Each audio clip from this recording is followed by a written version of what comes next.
The city itself had become a vast archive of memory, where every street corner held the echo of kindness given and received, where the very stones seemed to remember when people had cared for each other without counting the cost. Detective Sarah Chun had begun to walk the city streets during her off-duty hours, following the addresses and locations mentioned in the archive files, seeking to understand how the physical landscape had shaped and preserved the communities where so much mysterious assistance had occurred. She discovered that the buildings and neighborhoods documented in the reports had left traces that were still visible decades later. Architectural features and spatial arrangements that revealed how the city had been designed to support the kinds of informal cooperation and mutual care that had characterized earlier generations. The downtown area retained much of its original character, despite the passage of years and changing economic conditions. The courthouse, where people had received legal assistance during nighttime hours, still dominated Main Street with its limestone facade and formal proportions, though the building now served different functions and operated according to different schedules than it had during the decades when mysterious helpers had provided sanctuary for citizens who needed legal guidance but could not afford professional representation. Sarah found herself standing on the courthouse steps at 3 in the morning, imagining Mrs. Helen Foster climbing these same steps during her search for legal research assistance, or Mr. Thomas Anderson arriving with property boundary questions that required access to historical records stored in the basement archives. The building seemed to retain some memory of its original purpose, some commitment to serving justice that persisted, even when official programs and regular schedules could not provide adequate assistance to everyone who needed help. The architectural details that had impressed earlier visitors remained unchanged. The carved inscriptions above the entrance that spoke of justice and equality under law, the high windows that filled interior spaces with natural light during daytime hours, the formal courtyards that created spaces for quiet reflection and serious conversation. The building had been designed to inspire respect for legal institutions, while remaining accessible to ordinary citizens who needed to understand and exercise their rights within the democratic system. As Sarah walked through the courthouse district, she began to notice how the surrounding streets had been laid out to support the building's civic functions. Wide sidewalks encouraged pedestrian traffic and casual encounters between citizens who might be visiting the courthouse for different reasons. Small parks and public squares provided spaces where people could gather before and after legal proceedings, creating opportunities for informal consultation and mutual support among people who were navigating similar challenges. The residential neighborhoods, where much of the mysterious assistance had been documented, retained their original character, despite decades of demographic and economic changes.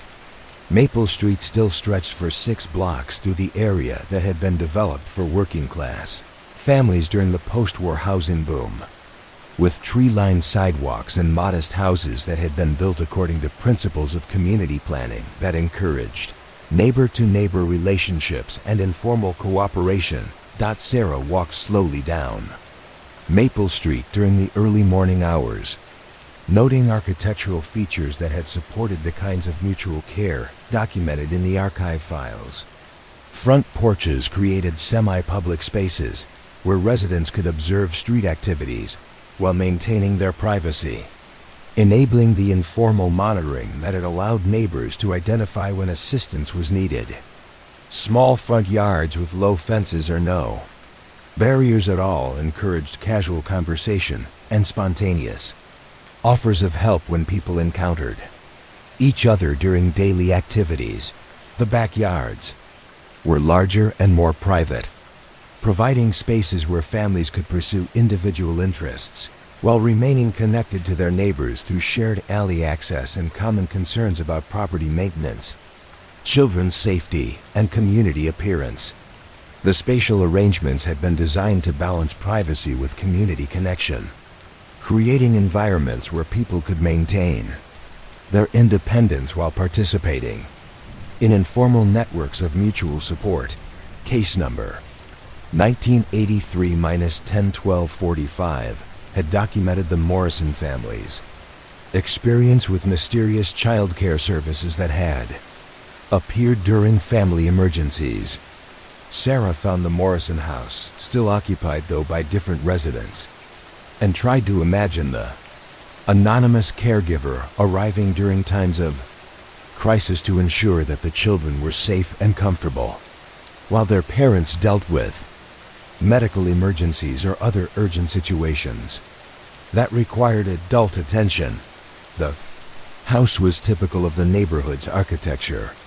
A modest two-story structure with a covered front porch, large windows that provided natural light and visual connection to the street, and a backyard that was visible from neighboring properties but offered enough privacy for family activities.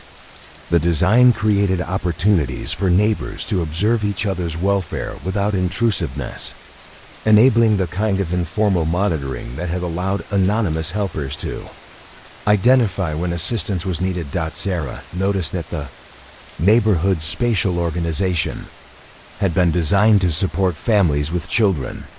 Sidewalks were wide enough for safe pedestrian traffic.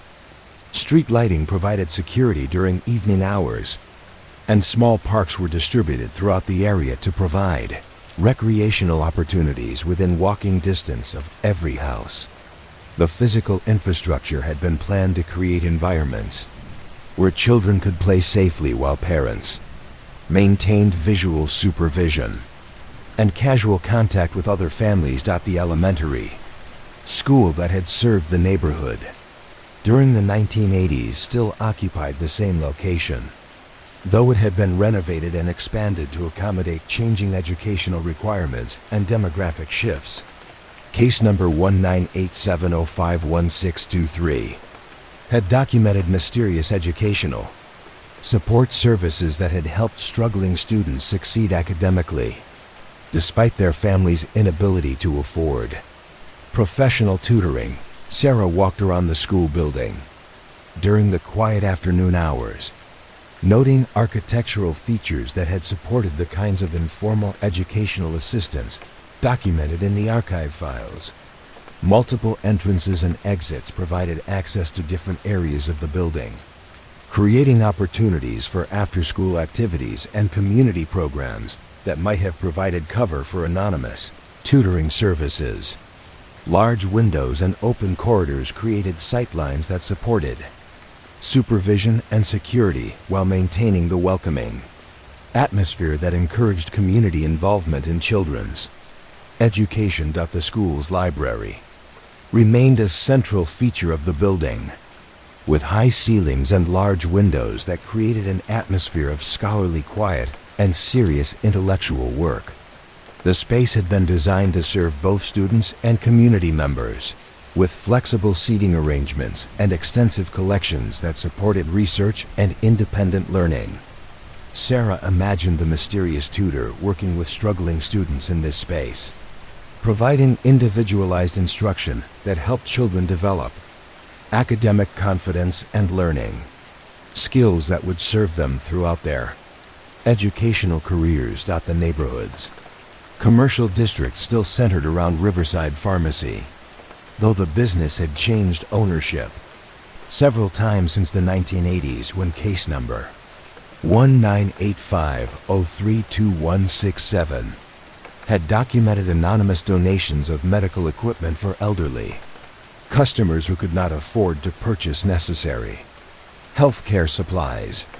The building retained its original layout and architectural character, with wide aisles and clear sight lines that had been designed to serve customers who might have mobility limitations or visual impairments. Sarah studied the pharmacy's exterior and surrounding area, trying to understand how anonymous donors could have gained access to the building's storage areas without being detected by staff members or security systems. The building's design included service entrances and loading areas that might have provided alternative access routes, storage spaces that were large enough to accommodate donated equipment, and organizational systems that were complex enough to make it difficult to track exactly when new items had appeared. But beyond its function as a potential crime scene, the pharmacy building revealed something about how commercial establishments had been designed to serve community health needs rather than just profit maximization. The interior layout prioritized customer comfort and privacy, with consultation areas where people could discuss sensitive medical issues without being overheard by other customers. The building's architecture demonstrated community commitment to ensuring that healthcare services were accessible and dignified for people of all ages and economic circumstances.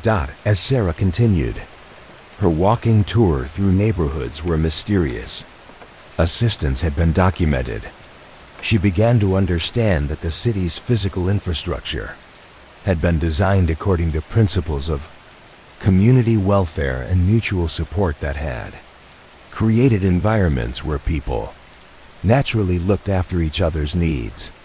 The streets, buildings, and public spaces had been planned to encourage informal cooperation and spontaneous assistance, creating conditions where anonymous helpers could operate effectively while remaining undetected. The public library on 5th Street still occupied the historic Carnegie Building that had been constructed during the early 1900s, according to principles of democratic access to information and public education. Case number 1-973-050834 had documented mysterious research assistance that had been provided to library patrons during overnight hours when the building was supposedly closed and secured. Sarah examined the library building during the late evening hours, noting architectural features that had supported the kinds of informal assistance documented in the archive files. Multiple levels and complex interior spaces provided opportunities for people to work without being observed by security systems or casual visitors. High windows and hidden stairways might have provided alternative access routes for someone who understood the building's layout and historical features. The library's reading room retained its original grandeur, with oak paneling and coffered ceilings that created an atmosphere of scholarly dignity and intellectual seriousness. Long tables and comfortable chairs had been arranged to support sustained research and collaborative learning, creating spaces where the mysterious research assistant could have worked with patrons to identify exactly the resources they needed to solve their information problems. But more than serving as a potential site for unexplained assistance, the library building embodied principles about democratic access to knowledge and community intellectual development that had guided its design and operation.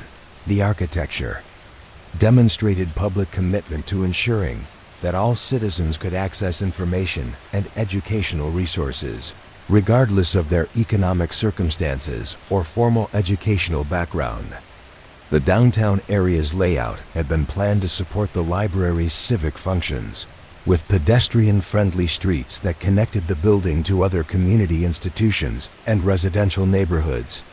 Public transportation routes and ample parking had been designed to ensure that the library remained accessible to people from throughout the city, creating opportunities for informal learning and intellectual development that served community welfare rather than just individual advancement.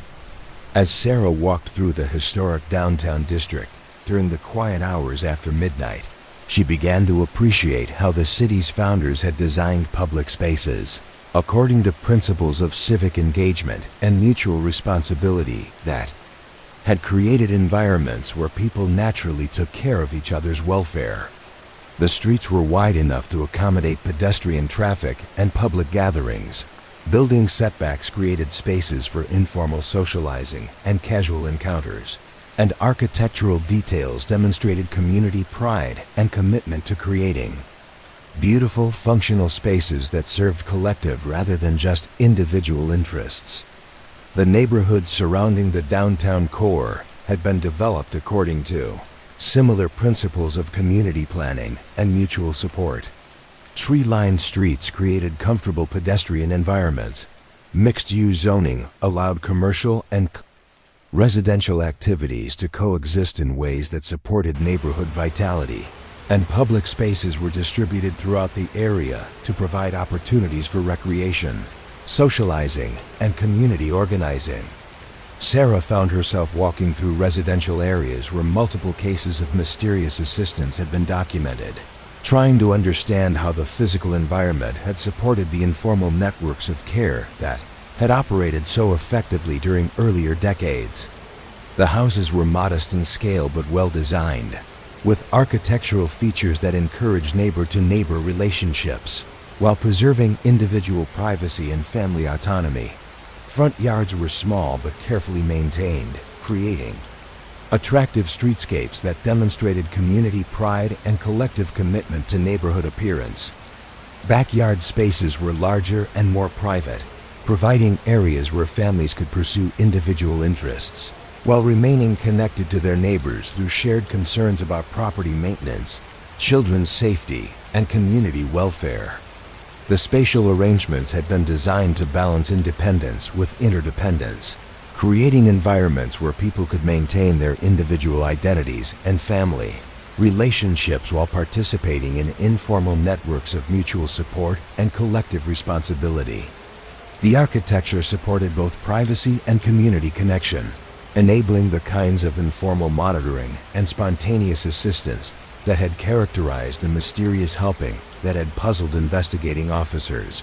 Case number 1984-071789 had documented anonymous grocery delivery services for elderly residents throughout several neighborhoods.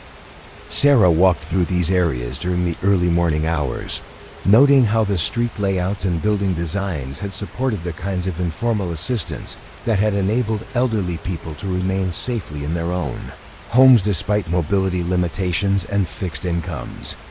The houses had been designed with features that supported aging in place, single-story layouts that eliminated stairs and accessibility barriers, covered porches that provided protected outdoor spaces for socializing and observation of street activities, and proximity to essential services that enabled people to meet their daily needs without relying on automobile transportation.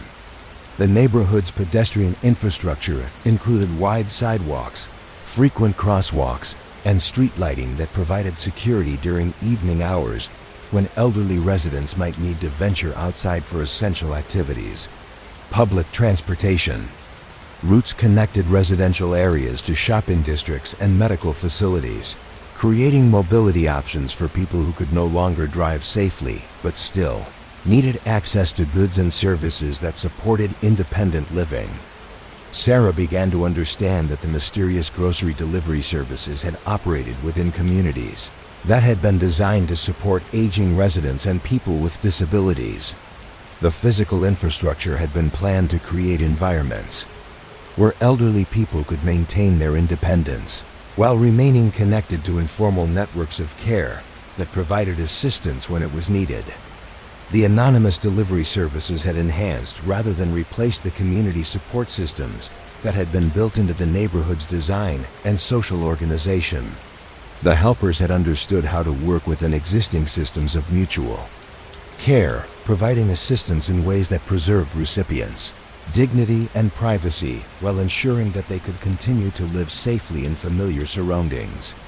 As Sarah continued her nocturnal walking tours through neighborhoods where mysterious assistance had been documented, she began to appreciate how the city's physical development had been guided by principles of community welfare and mutual responsibility that had created environments where people naturally looked after each other's needs. The streets, buildings, and public spaces had been designed to encourage informal cooperation and spontaneous assistance, creating conditions where anonymous helpers could operate effectively while serving the common good.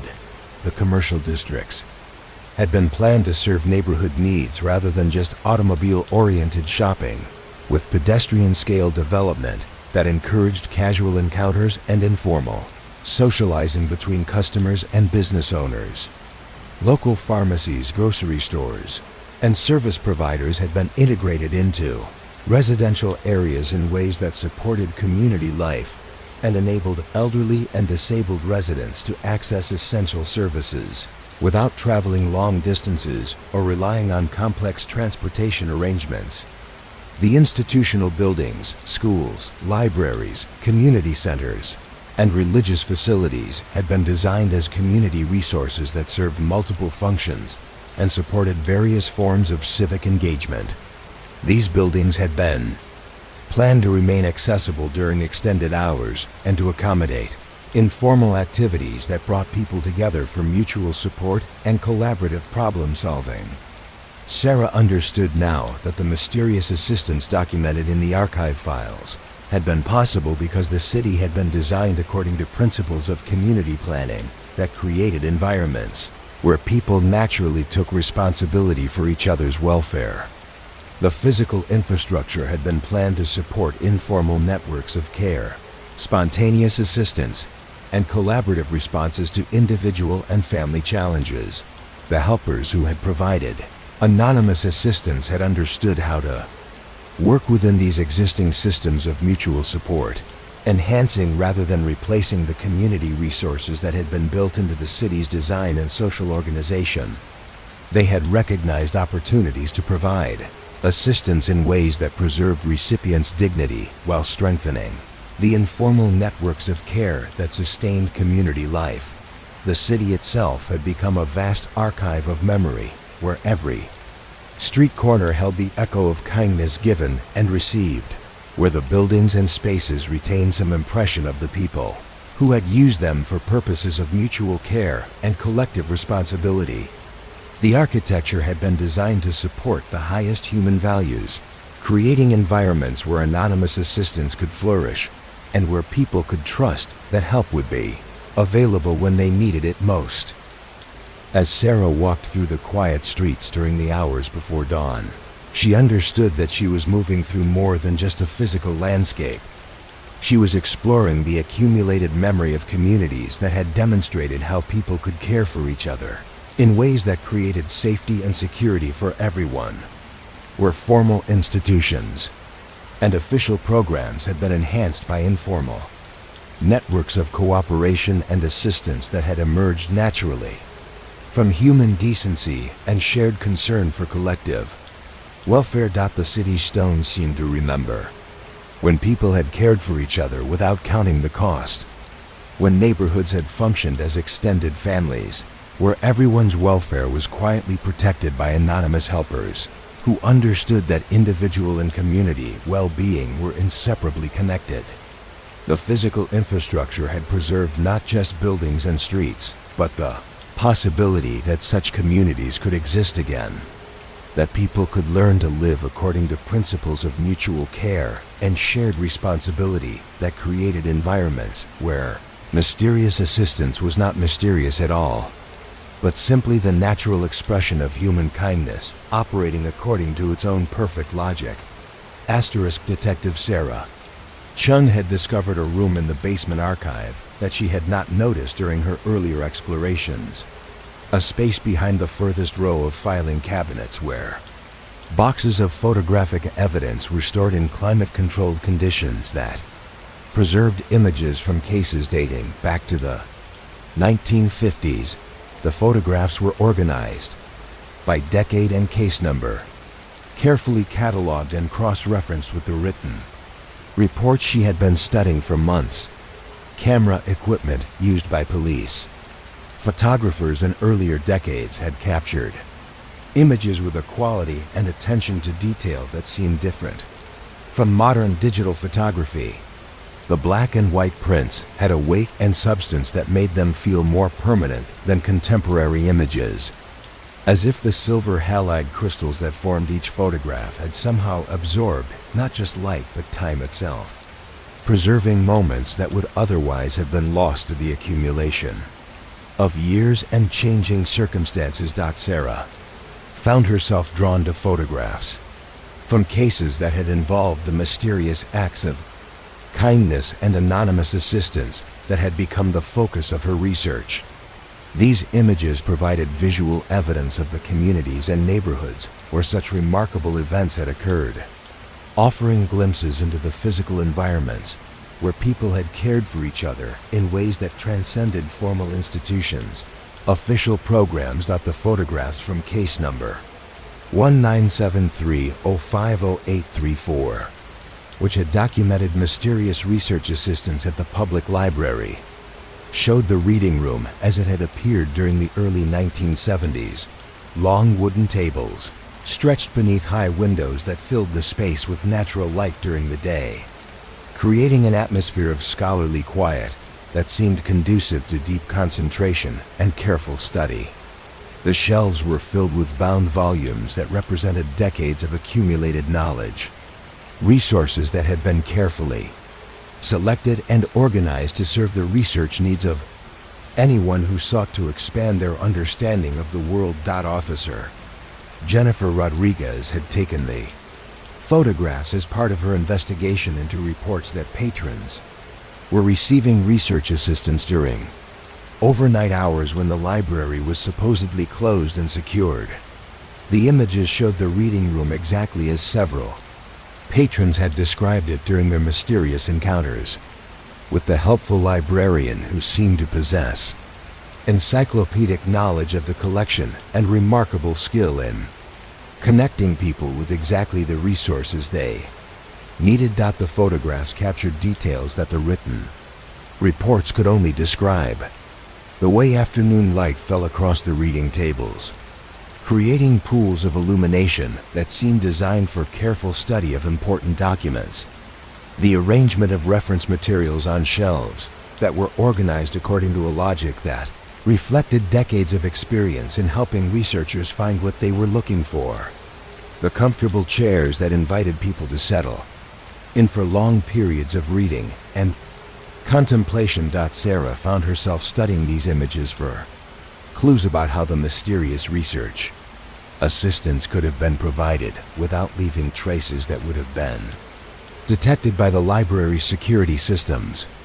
The photograph showed multiple entrances and exits, windows that were accessible from ground level, and interior spaces that were large enough to provide concealment for someone who understood the building's layout and daily routines, but more than serving as evidence for unsolved mysteries.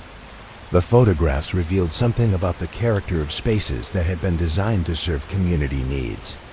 The library reading room had been created with obvious attention to the requirements of serious research, with features that supported sustained intellectual work and collaborative learning. The space itself seemed to embody principles about public education and democratic access to information that had guided its design and operation. The photographs from case number 19750914445, which had documented anonymous donations of medical equipment at Riverside Pharmacy, showed the interior of the pharmacy as it had appeared during the mid-1970s. The space was organized with professional efficiency, with clearly marked sections for different types of medications and medical supplies, displays that made it easy for customers to find what they needed while ensuring that prescription drugs were properly secured and monitored. Officer Michael Santos had taken the photographs as part of his investigation into reports that expensive medical equipment was appearing in the pharmacies storage areas despite the building being locked and secured overnight. The images showed the storage area where wheelchairs, walkers, blood pressure monitors, and other equipment had been found, always in excellent condition and always accompanied by notes that identified which customers should receive the items. The photographs captured the orderly arrangement of medical supplies, the professional appearance of the pharmacy's interior, and the obvious care that had been taken to create a space that served the health needs of the community while maintaining the dignity and privacy of customers who might be dealing with sensitive medical conditions. Sarah studied these images for evidence of how someone could have gained access to the secured storage areas without triggering alarm systems or leaving traces of unauthorized entry.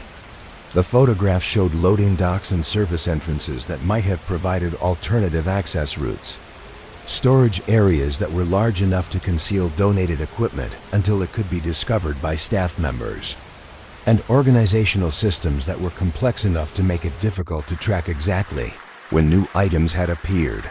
But beyond their value as investigative evidence, the photographs revealed something about the character of businesses that had been designed to serve community health needs. The pharmacy had been organized with obvious attention to the requirements of people who were dealing with illness, disability, and aging, with features that supported their ability to access necessary medications and equipment while preserving their independence and self-respect. The photographs from case number 19771222103, which had documented mysterious garden maintenance for Mrs. Agnes Kowalski following her husband's death, showed the garden as it had appeared during different seasons of the year. Officer Patricia Wong had taken the photographs as part of her ongoing investigation into reports that someone was maintaining the elaborate vegetable and flower gardens that Mr. Kowalski had developed over 43 years of careful attention to soil preparation, plant selection, and seasonal care.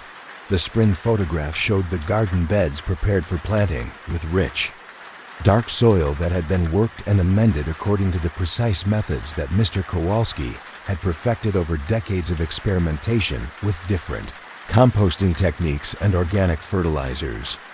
The beds were laid out according to a rotation system that maximized productivity while maintaining soil health, with companion plantings that controlled pests and diseases without chemical interventions.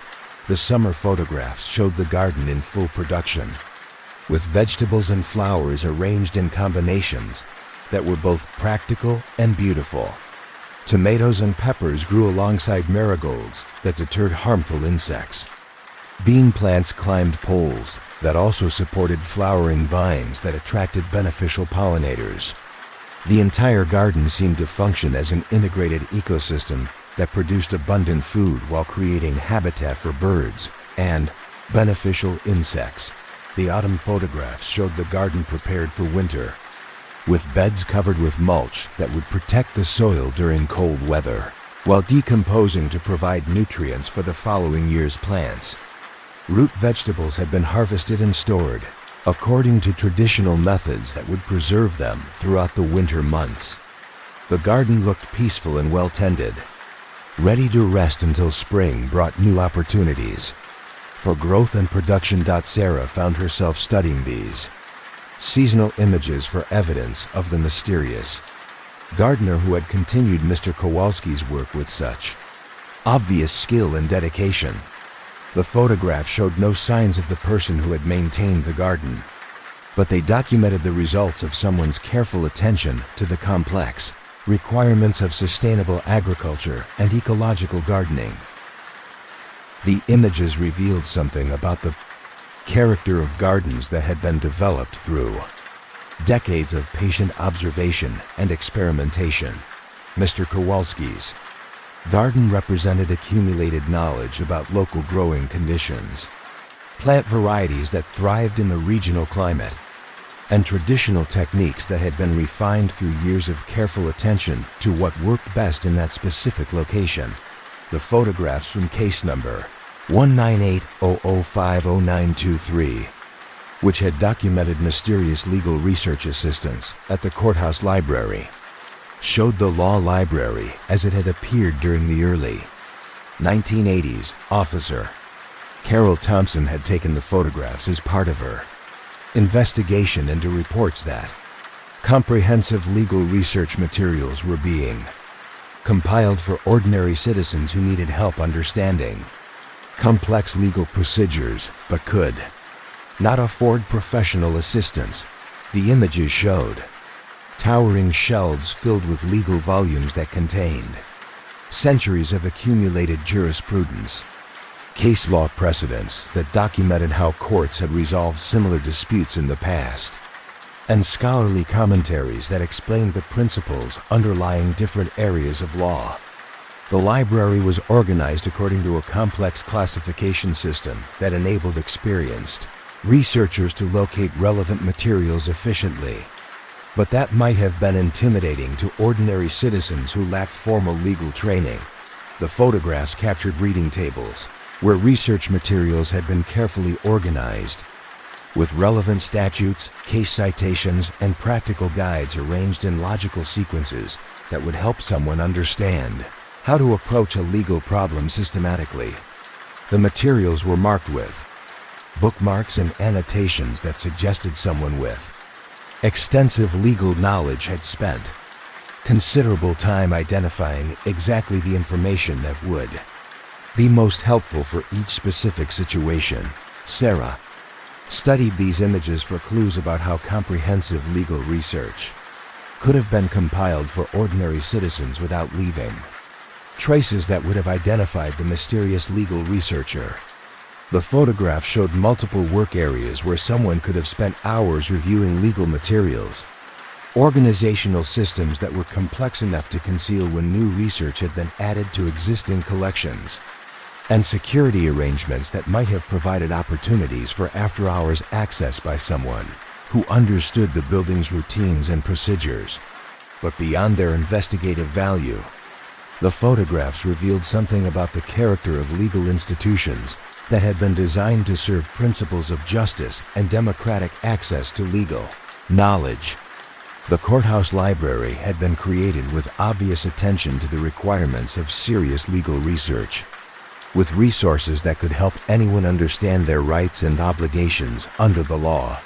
The photographs from case number 1982-91456, which had documented mysterious access to historical property records in the courthouse basement, showed the record storage areas as they had appeared during the early 1980s.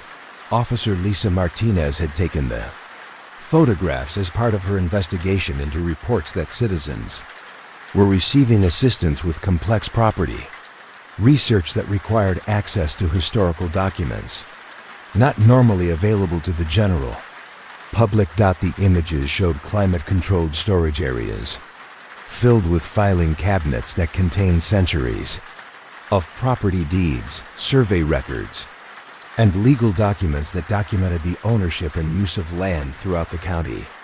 The records were organized according to complex classification systems that reflected different historical periods and changing legal requirements, creating archives that preserve the documentary foundation of property rights and community development. The photographs captured work areas where historical documents had been carefully organized, with relevant deeds, surveys, and court records arranged in chronological sequences that revealed how property boundaries had been established and modified over time. The materials were handled with obvious respect for their historical value and legal significance, arranged in ways that made complex information accessible to people who lacked formal training in property law and historical research. Sarah found herself studying these images for evidence of how ordinary citizens could have gained access to restricted historical records without authorization from courthouse personnel. The photographs showed security systems that might have been less sophisticated than modern electronic surveillance, storage areas that were large enough to provide workspace for extended research projects, and organizational systems that were complex enough to make it difficult to detect when materials had been accessed and reorganized. But more than serving as investigative evidence, the photographs revealed something about the character of public institutions that had been designed to preserve community history and support democratic access to information about property rights and local development. The courthouse records represented the documentary foundation of community life, preserving legal and historical information that was essential for understanding how the community had developed over time. As Sarah continued through the photographic archives, she began to understand that these images provided more than just visual documentation of mysterious events. They offered glimpses into communities that had been organized according to principles of mutual support and shared responsibility. where public institutions and community spaces had been designed to serve collective welfare rather than just individual interests. The photographs from case number 1984-71789, which had documented mysterious grocery delivery services for elderly residents, showed the neighborhoods where such assistance had been provided. Officer Michael Santos had taken the photographs as part of his investigation into reports that elderly residents throughout several residential areas were receiving grocery deliveries and meal preparation services that enabled them to remain safely in their own homes despite mobility limitations and fixed incomes. The images showed tree-lined streets with modest houses that had been built during the post-war housing boom, neighborhoods that had been designed for working-class families who wanted to own their own homes and raise their children in safe, stable communities.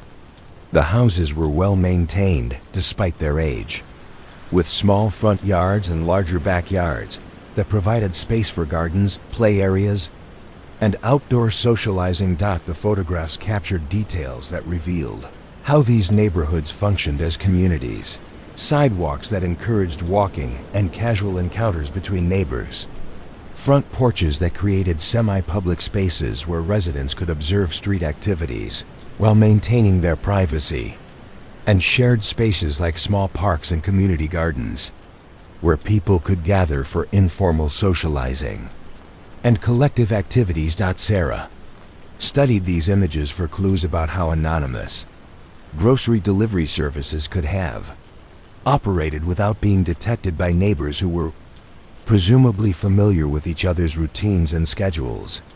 The photographs showed multiple access routes to individual houses, delivery areas that were not visible from the street, and neighborhood layouts that might have provided opportunities for discreet assistance without attracting unwanted attention. But beyond their investigative value, the photographs revealed something about the character of neighborhoods that had been designed to support community life and mutual assistance. The residential areas where mysterious assistance had been documented were organized in ways that encouraged neighbor-to-neighbor relationships, with physical features that supported informal monitoring of each other's welfare and spontaneous offers of help when assistance was needed. The photographs from case number 1986-110834, which had documented mysterious home maintenance services throughout several neighborhoods, showed the results of the anonymous repair and improvement work that had helped elderly and disabled residents maintain their properties. Officer Daniel Rodriguez had taken the photographs as part of his investigation into reports that high-quality maintenance work was being completed on properties throughout the community without authorization from homeowners or payment for services. Images showed houses that had been carefully maintained despite the advanced age of their owners, with fresh paint that protected siding from weather damage, solid front steps that provided safe access for people with mobility limitations, and well-maintained roofs that prevented water damage and energy loss. The work was completed with obvious skill and attention to detail, using high-quality materials and professional techniques that would provide long-term protection and attractive appearance. Photographs captured evidence of comprehensive maintenance programs that had preserved entire neighborhoods, maintaining property values while ensuring that elderly residents could remain safely in their homes. The work included not just cosmetic improvements but structural repairs that addressed safety issues and energy efficiency problems that could have created financial hardships for people living on fixed incomes. Sarah found herself studying these images for evidence of the anonymous maintenance workers who had dedicated their skills and time to preserving neighborhood quality while helping vulnerable residents maintain their independence. The photographs showed no signs of the people who had performed the work, but they documented the results of someone's careful attention to the complex requirements of property maintenance and community development. The images revealed something about the character of neighborhoods where people took responsibility for collective welfare, where individual property maintenance was understood as contributing to community stability and shared prosperity. The mysterious maintenance work had preserved not just individual houses, but entire neighborhoods, demonstrating how anonymous assistance could benefit everyone by maintaining the physical infrastructure that supported community life. As Sarah continued through the photographic archives, she began to appreciate these images as more than just evidence of unsolved mysteries.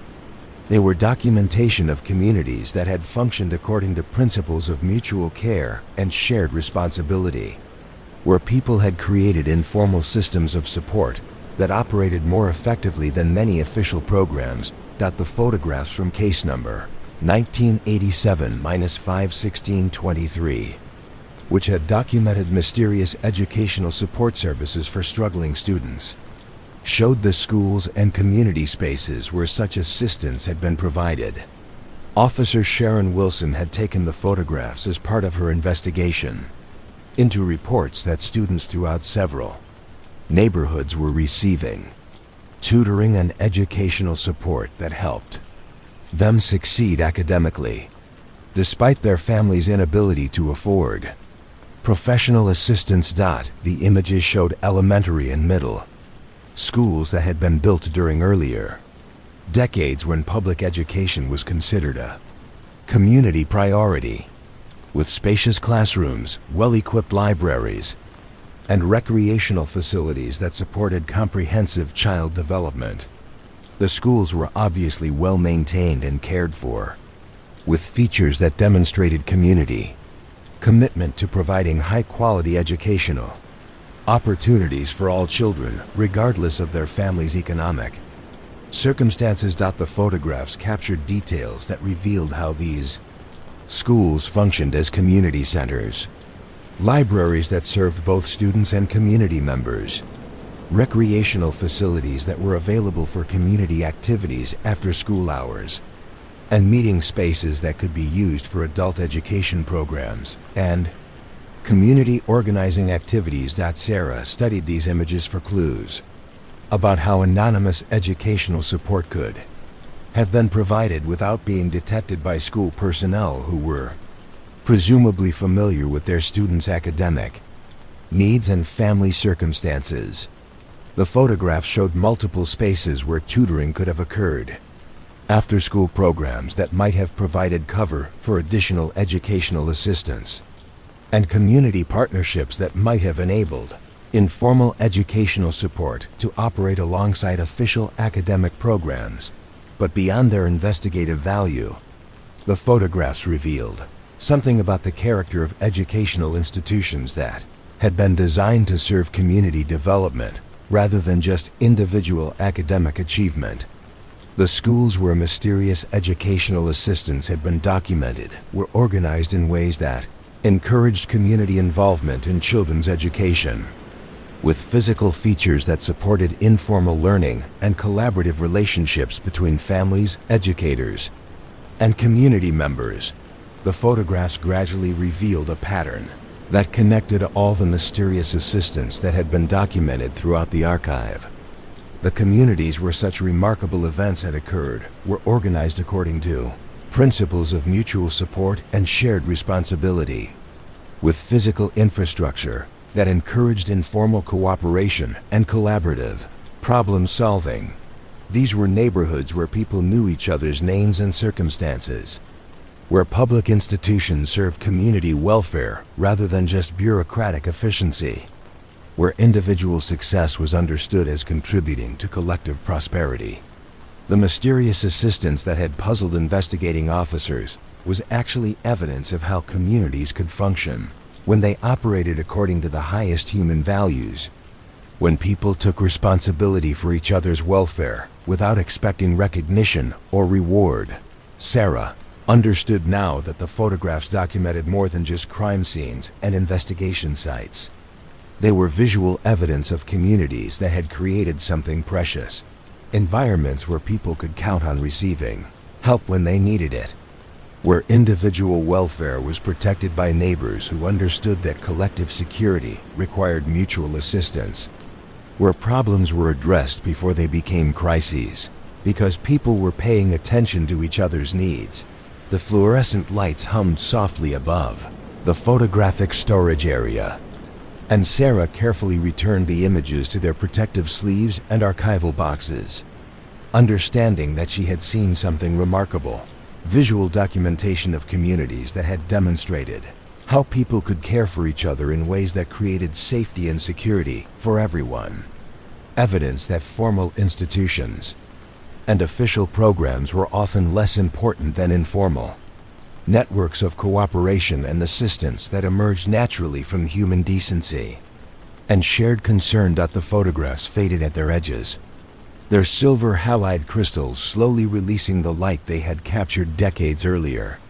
But the communities they documented seemed to grow more vivid as Sarah studied them, as if the images contained not just visual information, but the accumulated memory of places where people had learned to live according to principles of mutual care and collective responsibility that created something approaching the ideal of what community life could become when it operated according to the highest human values. Detective Sarah Chun returned to the basement archive one final time, but now the rows of filing cabinets looked different to her trained eye. What had once seemed like an endless collection of unsolved mysteries now appeared as something else entirely: a comprehensive documentation of how communities could function when they operated according to principles of mutual care and shared responsibility. The cases had never really been crimes at all, but evidence of the highest human values made manifest in countless acts of practical kindness. The fluorescent lights hummed their familiar lullaby as Sarah moved through the archives with new understanding, her footsteps echoing softly against the concrete floor that had become as familiar as her own living room during the months she had spent exploring these hidden depths. The dust motes that danced in the artificial light no longer seemed like particles of neglect, but like memory itself, settling gently on folders that contained proof that people could be trusted to care for each other without expectation of recognition or reward. She found herself drawn back to the oldest sections of the archive, where the most faded files contained stories that had challenged conventional understanding of how human behavior worked. These cases had been investigated by officers who had approached unexplained kindness with the same professional thoroughness they brought to conventional crimes, creating documentation that revealed patterns and principles that had operated beyond the reach of formal institutions and official programs. Case number 1967-41203, which had documented the mysterious completion of Mr. Hoffman's woodworking projects after his death, no longer seemed like evidence of supernatural intervention, but rather proof that love and craftsmanship could create legacies that persisted beyond individual lifetimes. Someone who had learned from Mr. Hoffman during his years as a furniture maker had simply continued his work, completing projects that represented his commitment to quality and service while preserving his techniques and standards for future generations. Mysterious woodworker had understood that skills and values were meant to be shared, that craftsmanship was a form of service to community welfare, that unfinished projects represented not just personal loss, but collective diminishment of the knowledge and beauty that could be created through dedicated work. The completion of Mr. Hoffman's projects had been an act of cultural preservation as much as personal tribute, ensuring that his expertise would not be lost when he could no longer teach it directly. Sarah understood now that similar principles had guided all the anonymous assistants documented throughout the archive. The helpers had been people who had learned valuable skills and acquired important knowledge during their own careers and life experiences, who had found ways to continue serving their communities even after their formal working years had ended or their official responsibilities had changed. Mysterious legal assistant who had provided consultation in the empty courthouse had probably than a retired attorney who missed the satisfaction of helping people understand their rights and navigate complex legal procedures. The anonymous research librarian who had compiled materials for struggling patrons had likely been someone who had devoted their career to connecting people with information they needed, who had found ways to continue that service beyond normal institutional constraints. The patterns became clear as Sarah reviewed case after case with new insight. The grocery delivery services for elderly residents had been provided by people who understood that nutrition and independence were inseparably connected, who had used their knowledge of individual dietary needs and preferences to ensure that aging did not mean losing the ability to remain safely in familiar surroundings. The anonymous medical equipment donations had come from people who had worked in healthcare or had personal experience with disability and chronic illness, who understood that access to appropriate equipment could make the difference between independence and institutionalization, between dignity and dependence on systems that could not provide individualized attention to personal needs and preferences.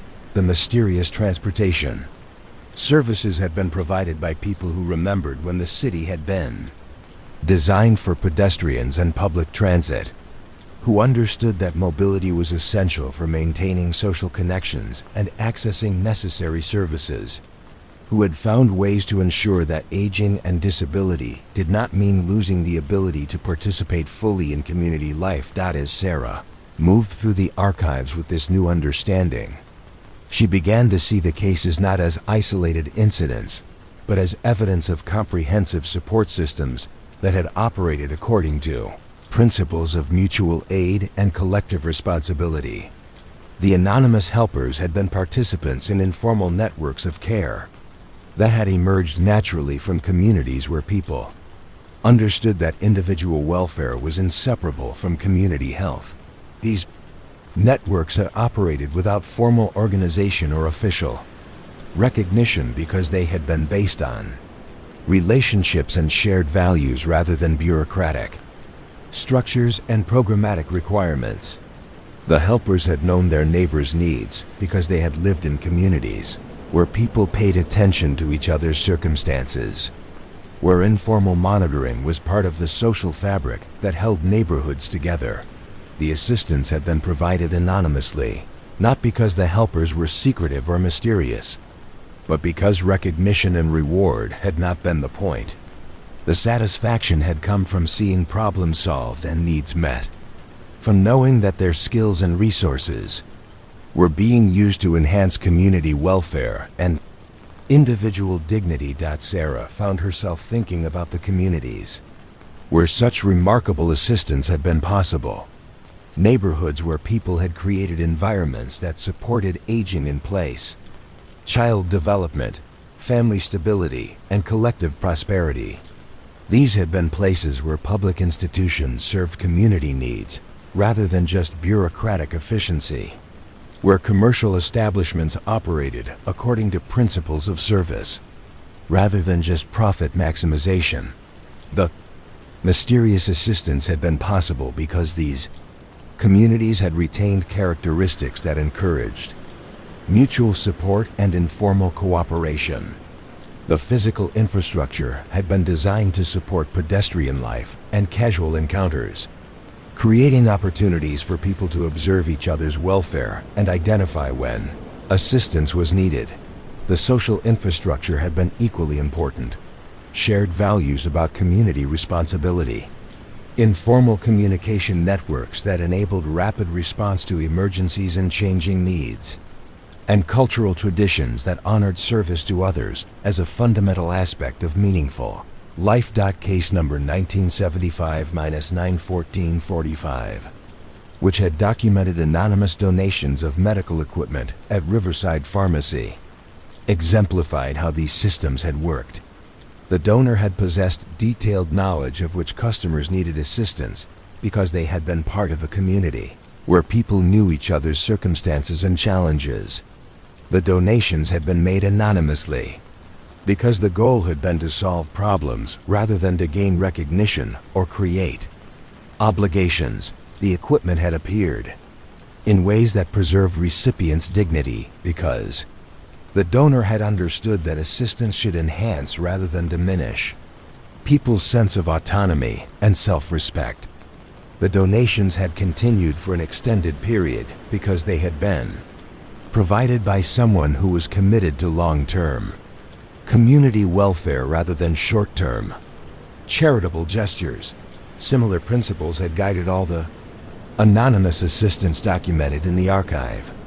The helpers had been people who had learned to see individual problems as community challenges, who had understood that their own well-being was connected to their neighbors' welfare, who had found ways to use their skills and resources to strengthen the informal safety nets that protected everyone from the various crises and challenges that were inevitable parts of human life. The child care services that had appeared during family emergencies had been provided by people who understood that children's welfare was a community responsibility, that family crises required collective responses, that temporary assistance could prevent long-term problems that would affect everyone in the neighborhood, the educational support that had helped struggling students succeed academically had come from people who understood that every child's learning was connected to community prosperity,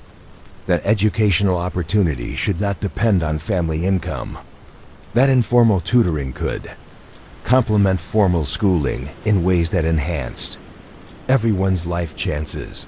The home maintenance services that had preserved neighborhood quality had been performed by people who understood that property maintenance was about more than individual home ownership, that community appearance and safety required collective effort, that skilled labor could be a form of community service that enhanced everyone's quality of life.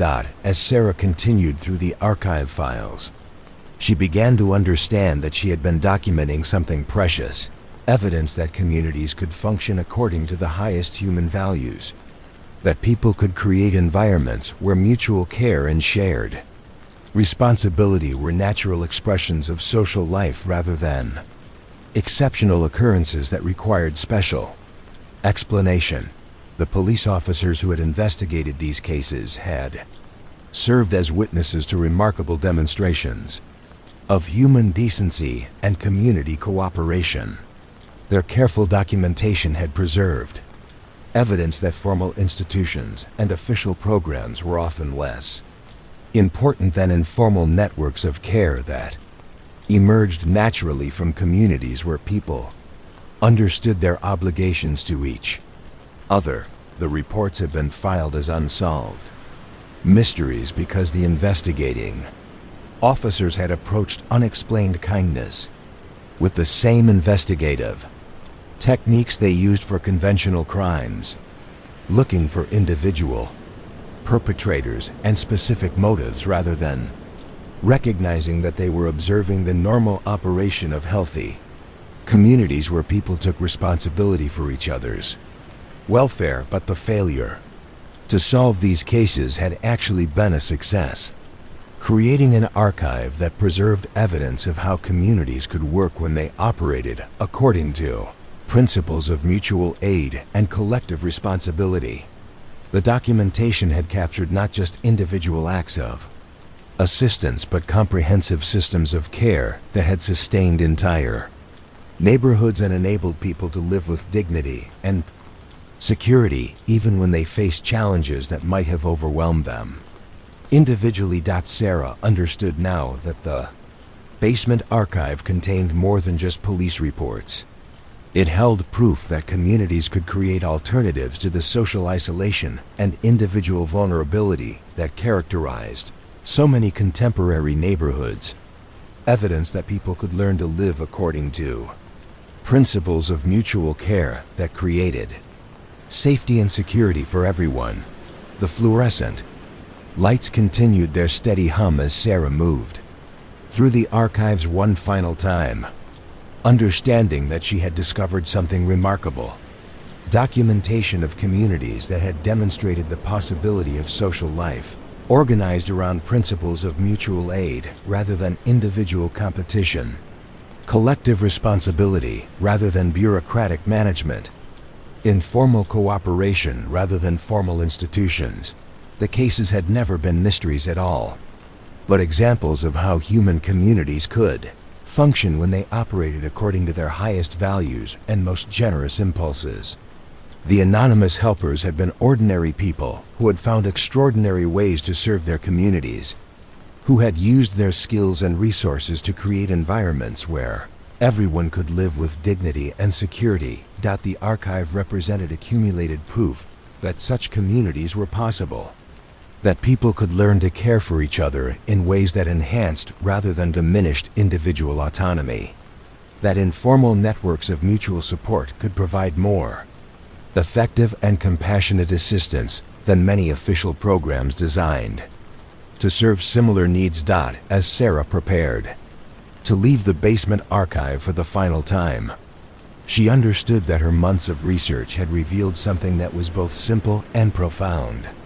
Communities where people truly cared for each other created conditions where mysterious assistance was not mysterious at all, but simply the natural expression of human kindness operating according to its own perfect logic. The cases had been filed and preserved not because they represented crimes that needed to be solved, but because they represented ideals that needed to be remembered. The documentation had captured evidence of what communities could become when people committed themselves to principles of mutual care and shared responsibility, when neighborhoods functioned as extended families, where everyone's welfare was quietly protected by people who understood that caring for others was simply part of being human.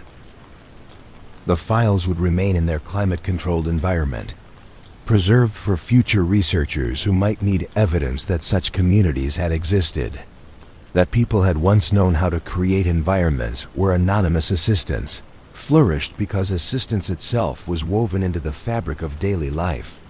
The archive had become a repository of hope, proof that the highest human values could be translated into practical systems of care that served individual dignity while strengthening collective welfare. Sarah turned off her flashlight and made her way toward the basement exit, leaving behind the rows of filing cabinets that contained thousands of stories about people who had chosen to care for each other without expecting recognition or reward. The fluorescent lights would continue their steady hum through the night, illuminating documents that preserved evidence of communities where the greatest mystery was not who had provided all that anonymous assistance, but why anyone had ever thought it was mysterious at all. The cases had been solved, not through conventional investigation, but through understanding that the helpers had been participants in communities that operated according to principles of mutual aid and collective responsibility. The mystery had been resolved by recognizing that unexplained kindness was actually the most natural thing in the world, the inevitable result of social environments where people understood their obligations to each other and found joy in using their skills and resources to enhance community welfare. Archive would preserve this understanding for future generations, who might need reminding that such communities were possible, that people could learn to live according to principles that created safety and security for everyone. The basement files would continue to hold their quiet testimony that human beings were capable of remarkable generosity and wisdom when they organized their social life around the simple principle that individual welfare and community health were inseparably connected. In the end, the greatest crime would have been if these stories had been forgotten, if the evidence of what communities could achieve had been lost to time and changing circumstances. But the archive had preserved proof that people could care for each other in ways that created something approaching the ideal of what human society could become when it operated according to the highest values and most generous impulses that defined the best aspects of human nature. The fluorescent lights hummed their lullaby over the sleeping files, and Sarah understood that she had been privileged to witness something remarkable. Documentation of communities where love had become a practical force for solving problems and creating conditions where everyone could live with dignity and hope. The mystery was solved, and the solution was as beautiful as it was simple. People caring for each other because that was what people did, when they remembered that caring was not an obligation, but a privilege. Not a burden, but a joy. Not a mystery, but the most natural expression of what it meant to be truly human. * Detective Sarah Shun had returned to regular duty with the understanding that her months in the basement archive had changed her fundamentally. Not just as an investigator, but as someone who now recognized the patterns of care and community that operated beneath the surface of everyday police work.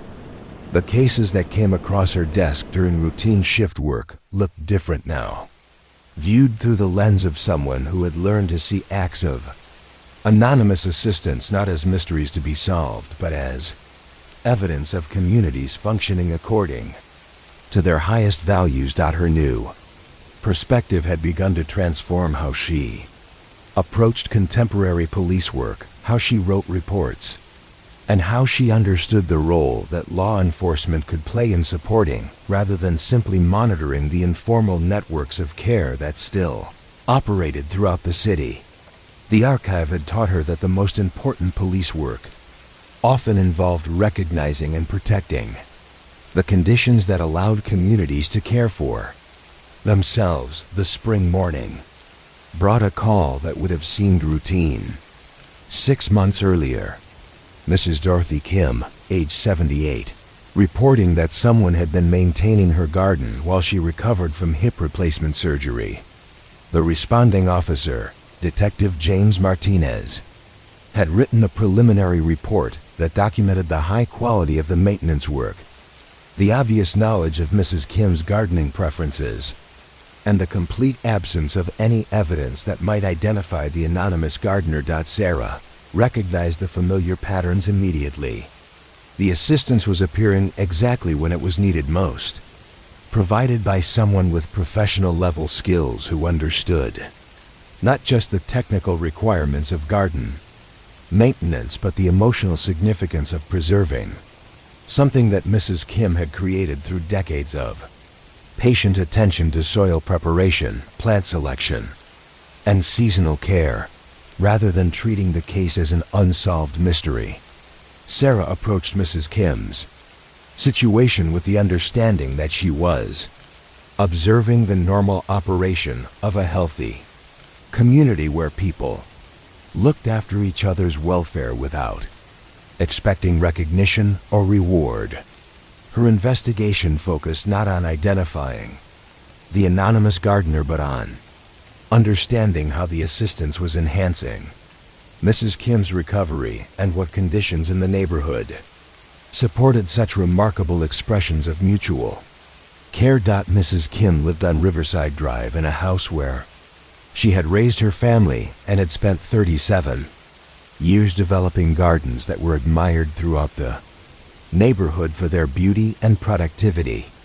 The anonymous maintenance was preserving not just plants and landscaping, but the accumulated knowledge and aesthetic vision that Mrs. Kim had developed through decades of experimentation with different varieties, soil amendments, and design principles that had transformed her property into a demonstration of what could be achieved through patient attention to ecological relationships.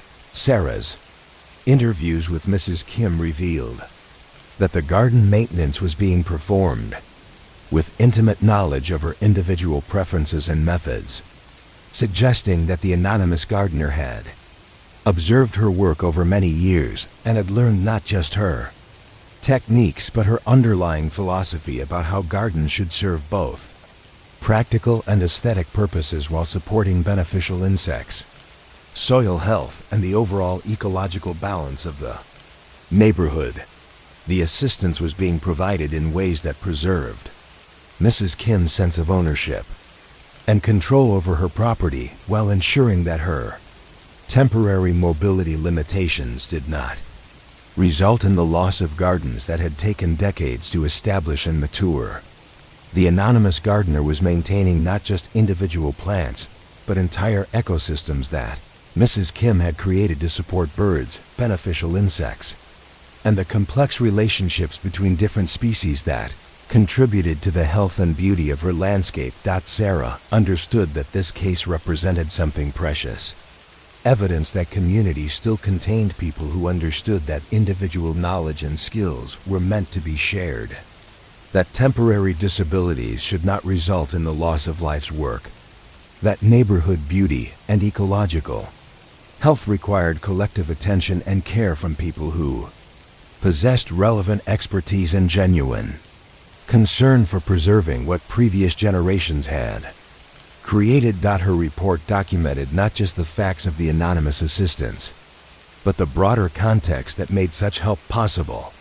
A neighborhood where people knew each other's circumstances and challenges, where skilled gardeners understood their responsibility to preserve horticultural knowledge and ecological systems, where temporary assistance could prevent permanent losses that would diminish the community's overall quality of life. Asterisk.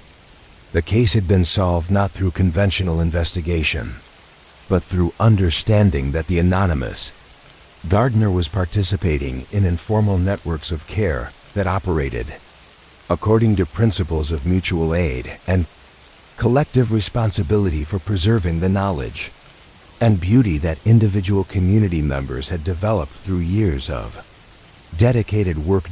As Sarah continued to apply her new perspective to contemporary police work, she began to recognize similar patterns in other cases that might have been overlooked or misunderstood by investigators who had not learned to appreciate the significance of unexplained kindness and anonymous assistance. Case number 2024031567 involved the Washington Elementary School, where the principal, Mrs. Angela Rodriguez, had called police to report that someone was leaving educational materials in the school library that seemed to be selected specifically for students who were struggling with reading comprehension and basic mathematics skills. Detective Martinez had initially approached the case as possible unauthorized entry, had examined the building's security systems and interviewed staff members who might have had after-hours access to the library. But his investigation had revealed no evidence of forced entry, no signs of vandalism or theft, and no explanation for how someone could have gained access to the building during nighttime, hours when all entrances were properly secured. Sarah recognized the familiar patterns immediately. Educational materials appearing exactly when they were needed most, selected by someone with professional knowledge of child development and learning disabilities, provided anonymously in ways that preserved students' dignity while enhancing their academic success and educational confidence. Her investigation revealed that the donated materials were being chosen with remarkable precision, addressing specific learning challenges that had been identified by teachers, but that could not be adequately supported with the school's existing resources. Students who were struggling with reading comprehension were finding books that matched their individual reading levels and interests. Children who had difficulty with mathematical concepts were discovering workbooks and manipulative materials that presented information in ways that matched their individual learning styles. The educational assistance was being provided by someone who possessed not just theoretical knowledge about education, but practical experience working with children who faced learning challenges. The materials were always age-appropriate, culturally sensitive, and designed to build confidence while developing skills that would serve students throughout their academic careers. Sarah's interviews with teachers and librarians revealed that the anonymous donations had significantly improved learning outcomes for struggling students, had prevented academic failures that might have led to long-term educational difficulties, and had demonstrated that individual attention and appropriate resources could help any child succeed academically when their specific needs were understood and addressed. Her report documented how the mysterious educational assistance was enhancing rather than replacing the school's official programs, providing individualized support that enabled teachers to serve their students more effectively while ensuring that learning differences did not become learning disabilities that limited children's future opportunities.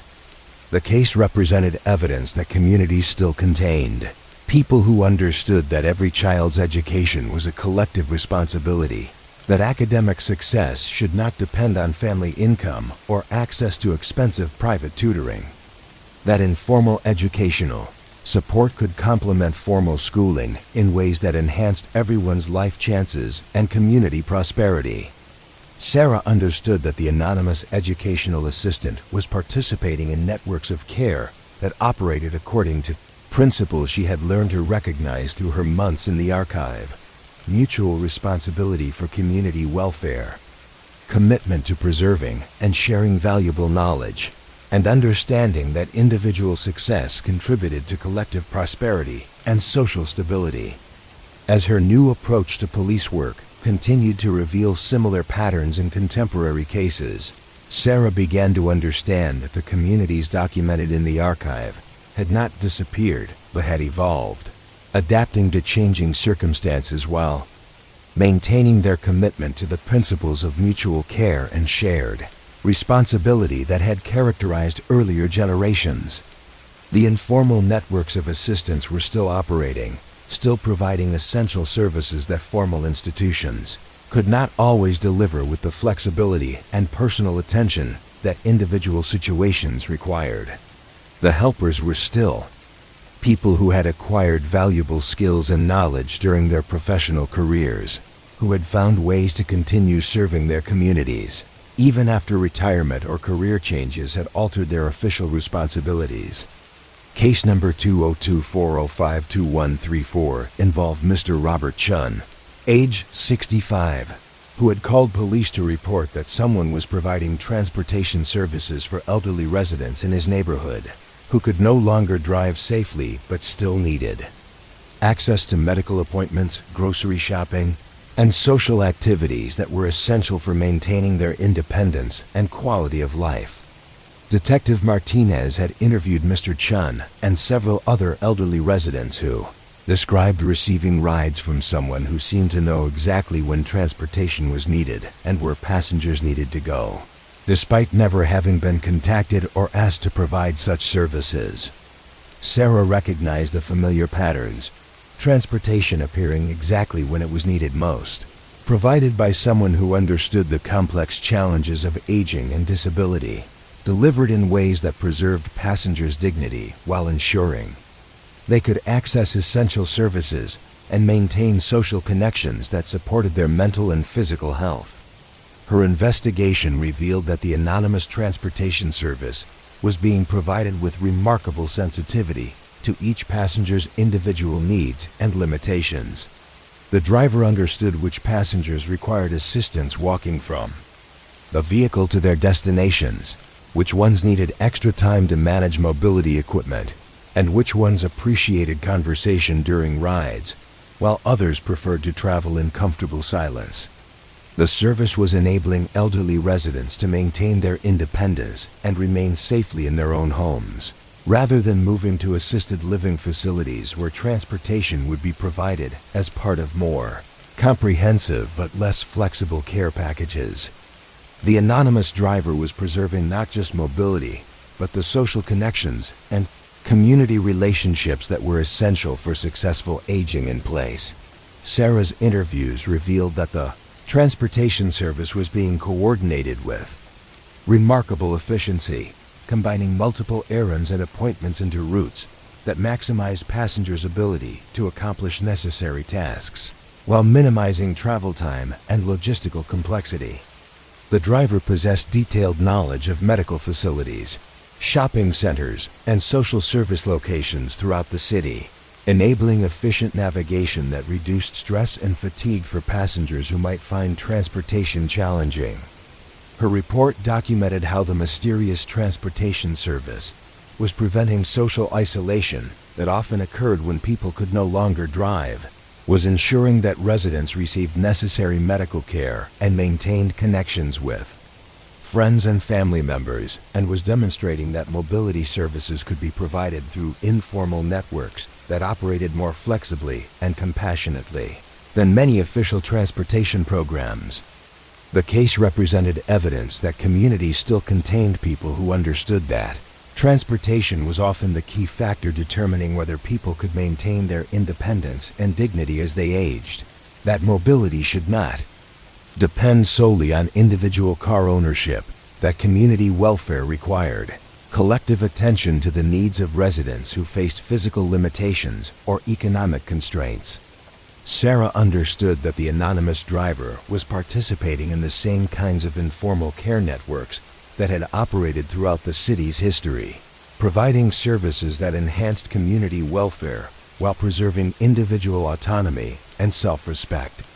The transportation assistance was following principles that Sarah had learned to recognize: help provided without expectation of recognition or reward, services delivered in ways that strengthened rather than diminished recipients' sense of independence and dignity. As Sarah continued to apply her archive-informed perspective to contemporary police work, she began to understand that her role as an investigator had evolved beyond solving crimes to include recognizing and protecting the conditions that enabled communities to care for themselves. Her reports were becoming documentation not just of criminal activity, but of community health, evidence that informal networks of mutual support were still operating throughout the city. The new cases were teaching her that the principles she had discovered in the archive were not historical artifacts but living practices that continued to guide how people cared for each other when they understood their obligations to community welfare. The anonymous helpers were still providing essential services that formal institutions could not always deliver with the personal attention and flexible responsiveness that individual situations required. Case number 2024070892 involved the Riverside Community Center, where the director, Ms. Patricia Martinez, had called police to report that someone was providing evening meal services for families who were experiencing temporary financial difficulties, but who did not qualify for official food assistance programs or who were hesitant to access services that might stigmatize them or create bureaucratic complications. Detective Rodriguez had investigated reports that high-quality prepared meals were appearing in the community center's kitchen during overnight hours, always accompanied by notes that identified which families should receive the food and providing instructions for heating and serving that ensured nutritional value and appealing presentation. Sarah recognized the familiar patterns immediately, assistance appearing exactly when it was needed most, provided by someone with professional culinary skills who understood not just nutritional requirements but the emotional significance of sharing good food that demonstrated care and respect for recipients' dignity and cultural preferences. Her investigation revealed that the anonymous meal service was being provided with remarkable attention to each family's individual dietary needs, cultural background, and food preferences. The meals were prepared using high-quality ingredients, were nutritionally balanced to support child development and adult health, and were presented in ways that preserved families' pride while ensuring they received adequate nutrition during temporary periods of financial stress. The service was preventing hunger and malnutrition that could have had long-term impacts on children's physical and cognitive development, was enabling families to maintain stable housing and employment by reducing food costs during financial crises, and was demonstrating that community meal programs could be provided through informal networks that operated with greater flexibility and sensitivity than many official food assistance programs. Sarah's interviews with families who had received the meals revealed that the anonymous food service was being coordinated with other forms of community support, including job search assistance, childcare during interviews and training programs, and connections to resources that addressed underlying causes of financial instability rather than just symptoms. Her report documented how the mysterious meal service was enhancing rather than replacing official food assistance programs, providing individualized support that addressed specific family circumstances while preserving recipients' dignity and encouraging their efforts to achieve economic stability and self-sufficiency. The case represented evidence that communities still understood that adequate nutrition was a fundamental requirement for family stability and child development, that temporary financial difficulties should not result in long-term health problems or educational disadvantages, that informal food assistance could complement official programs in ways that served both individual families and community welfare.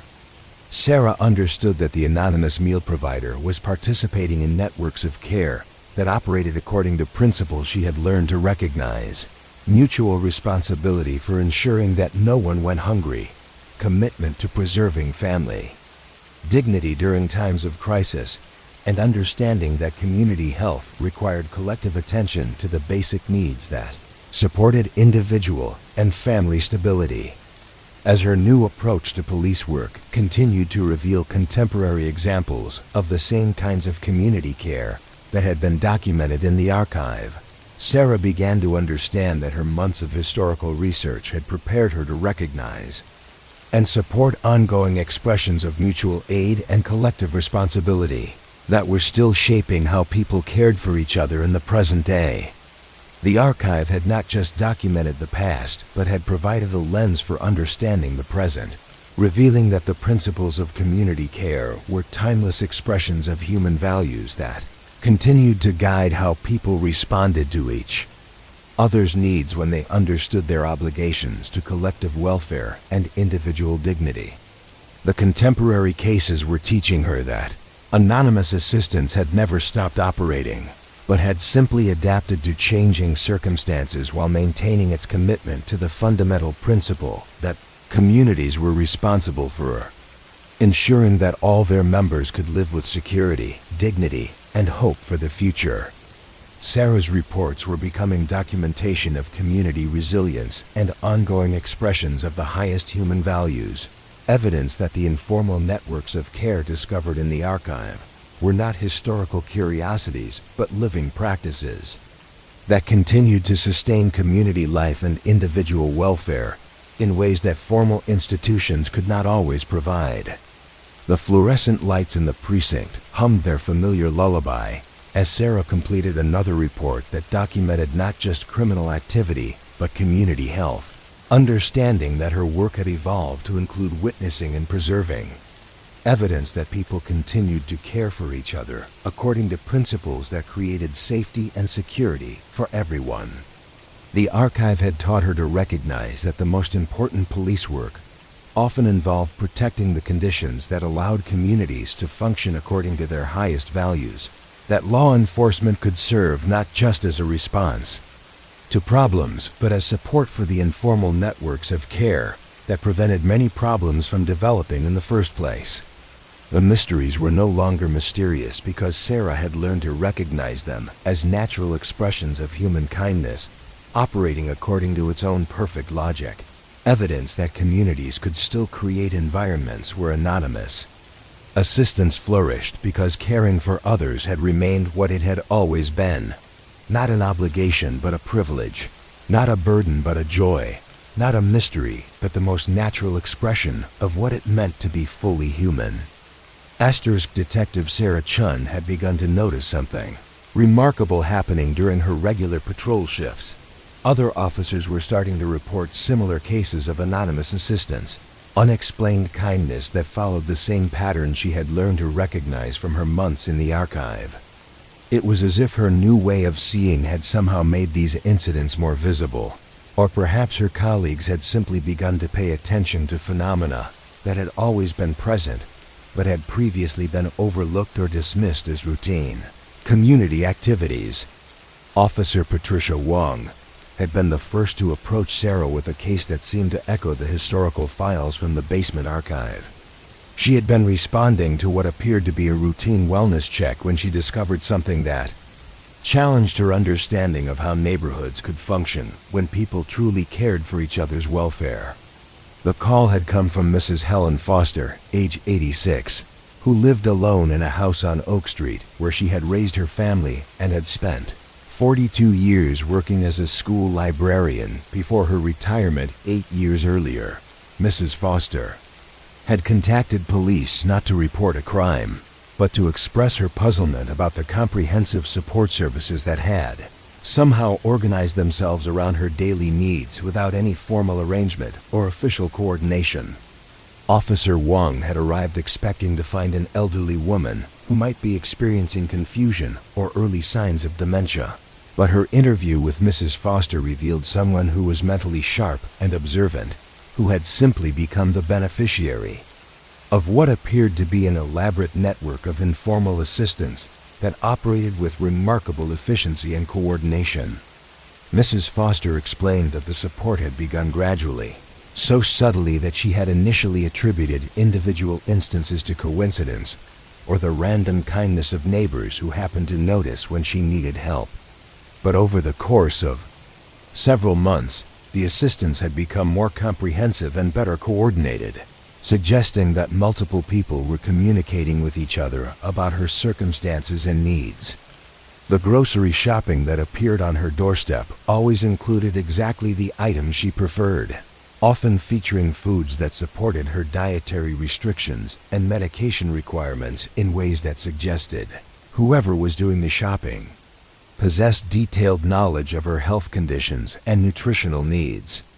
The meals that were left in her refrigerator were prepared according to recipes that reflected her cultural background and personal tastes, always in portions that were appropriate for someone living alone but substantial enough to provide several days of nutritious eating.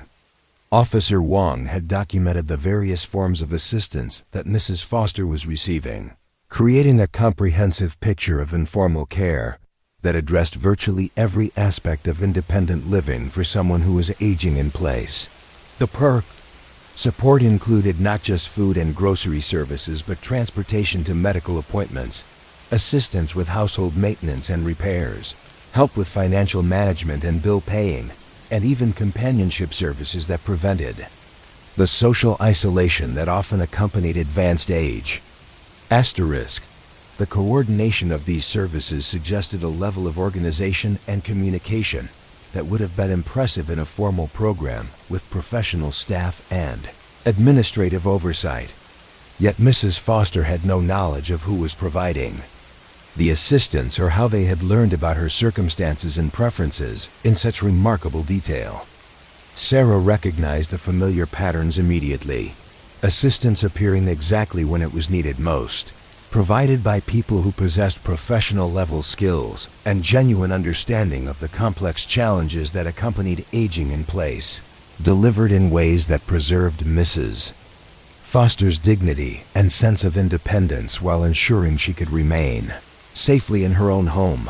Her investigation revealed that Mrs. Foster was not the only elderly resident in the neighborhood who was receiving such comprehensive support. Officer Wong had identified at least 6 other households where similar networks of care were operating, each one tailored to the specific needs and preferences of individual residents, while following the same principles of anonymous assistance and coordinated service delivery. The support networks were enabling elderly residents to age in place successfully, maintaining their independence and quality of life while avoiding the need for institutional care that would have been more expensive for families and communities, while providing less personalized attention to individual preferences and needs. Sarah's interviews with Mrs. Foster and other recipients revealed that the assistance was being provided by people who possessed detailed knowledge of aging processes, medical conditions, and the practical requirements of maintaining independence despite physical limitations and chronic health issues.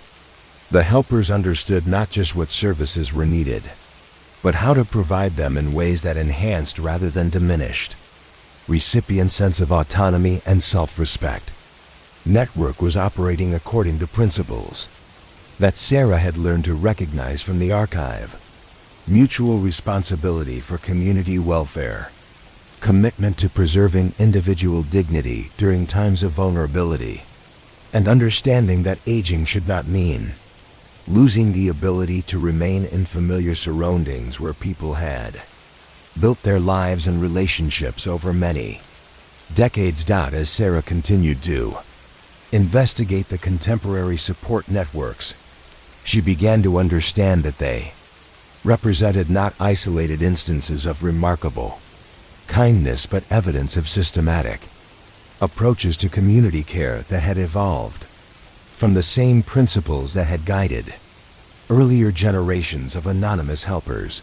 Case number 202-408-1456 involved the Lincoln Elementary School, where the principal, Mr. James Rodriguez, had called police to report that someone was providing comprehensive educational support services that went far beyond the mysterious book donations that had been documented in previous cases. Detective Martinez had initially approached the case as possible unauthorized access to school facilities, but his investigation had revealed that the educational assistance was being provided through multiple channels and locations, suggesting a network of people who possessed different types of expertise and who were coordinating their efforts to address various aspects of student academic and developmental needs. Sarah recognized that this case represented an evolution of the educational assistance that had been documented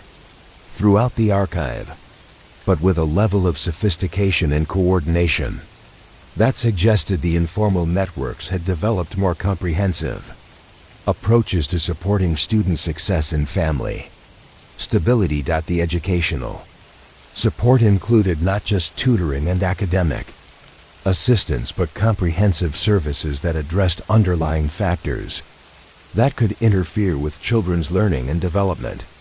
Students who were struggling academically were receiving individualized instruction that matched their learning styles and addressed specific skill deficits, while their families were receiving assistance with housing stability, job training, healthcare access, and other services that supported child welfare and educational success. The coordination of these services suggested extensive knowledge of child development, family systems, and the complex relationships between educational achievement and community health. The helpers understood that academic success required not just good teaching, but stable family environments, adequate nutrition, safe housing, and access to healthcare that addressed both physical and mental health needs. Sarah's investigation revealed that the educational assistance was being provided by people who possessed professional training in education, social work, healthcare, and community development, who had found ways to coordinate their expertise in service of comprehensive support that addressed individual student needs while strengthening family and community capacity to support child welfare. The network was operating according to principles of collective responsibility for ensuring that every child had access to educational opportunities that would enable them to develop their full potential regardless of their family's economic circumstances or social challenges. As Sarah documented the contemporary educational network, she began to understand that it represented an evolution of community care that had learned from previous generations while adapting to current circumstances and challenges. The helpers were still providing anonymous assistance, but they had developed more sophisticated approaches to coordination and service delivery that enabled them to address complex problems that required multiple types of expertise and sustained intervention. Case number 2024092278 involved the Riverside Community Health Center, where the director, Dr. Maria Santos, had called police to report that someone was providing comprehensive healthcare support services for residents who faced barriers to accessing medical care through official channels.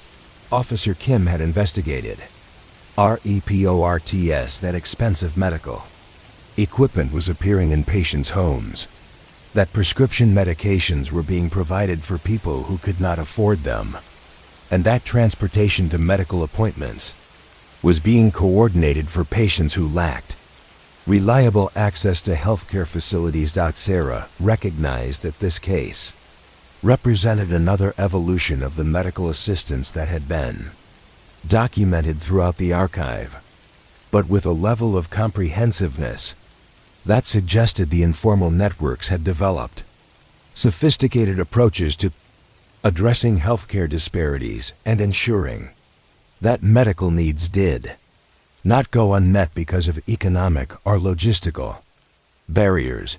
The healthcare support included not just equipment and medication assistance, but comprehensive services that addressed social determinants of health and the complex relationships between medical care and community welfare. Patients were receiving not just treatment for immediate health problems, but assistance with housing, nutrition, employment, and social connections that supported long-term health and wellness. The coordination of these services suggested extensive knowledge of healthcare systems, insurance requirements, and the bureaucratic obstacles that often prevented people from accessing care they needed. The helpers understood how to navigate complex systems while advocating for patients who might be intimidated by medical institutions or who lacked the knowledge and resources to access available services effectively. Sarah's investigation revealed that the healthcare assistance was being provided by people who possessed professional training in medicine, nursing, social work, and community health, who had found ways to coordinate their expertise in service of comprehensive care that addressed individual patient needs while working to eliminate systemic barriers that prevented entire communities from achieving optimal health outcomes. Network was operating according to principles of healthcare, justice, and community responsibility for ensuring that medical care was accessible to everyone regardless of their ability to pay or their familiarity with complex healthcare systems. As Sarah continued to document these contemporary networks of care, she began to understand that they represented something remarkable, evidence that the principles of mutual aid and collective responsibility had not only survived but had evolved into more sophisticated and comprehensive approaches to community welfare that addressed the root causes of individual and family challenges rather than just their symptoms. The networks were still operating anonymously, still providing assistance without expectation of recognition or reward, but they had developed organizational capabilities that enabled them to address complex problems that required sustained intervention and coordination of multiple types of expertise and resources. Case number 20241-01134 involved multiple neighborhoods throughout the city, where Officer Thompson had documented what appeared to be a comprehensive network of community support services that addressed virtually every aspect of individual and family welfare. The network included the educational assistance, healthcare support, and elderly care services that Sarah had been documenting, but it also included employment training and job placement services, housing assistance and home repair programs, childcare and family support services, and even small business development and community economic development initiatives. Sarah recognized that this represented the full flowering of the community care networks that had been operating throughout the city's history, evolved into comprehensive systems that addressed the complex relationships between individual welfare and community health while maintaining their commitment to anonymous assistance and voluntary participation. The coordination of these services suggested extensive organizational capacity and sophisticated understanding of how different types of assistance could work together to address underlying causes of community problems rather than just responding to individual crises after they had already created significant disruption and Hardship. The network was enabling entire neighborhoods to function as mutual aid societies where people's basic needs were met through informal cooperation while maintaining their independence and dignity. The assistance was preventing problems from developing rather than just responding to emergencies, creating conditions where families and individuals could thrive rather than just survive. Sarah's investigation revealed that the comprehensive network was being coordinated by people who possess not just professional expertise in various fields, but deep understanding of community development, principles, and long-term vision for creating environments where everyone could live with security, dignity, and hope for the future. The network was operating according to principles that Sarah had learned to recognize from the archive, but had evolved to address contemporary challenges while maintaining their commitment to the fundamental values that had always guided anonymous assistance, mutual responsibility for collective welfare, understanding that individual and community health were inseparably connected, and commitment to creating conditions where everyone could develop their full potential while contributing to the common good. As Sarah completed her documentation of the contemporary networks, she began to understand that her months in the archive had prepared her to recognize something remarkable: evidence that the informal systems of community care had not only survived, but had evolved into sophisticated approaches to mutual aid that addressed the complex challenges of contemporary life, while maintaining their commitment to the timeless principles that had always guided anonymous assistance.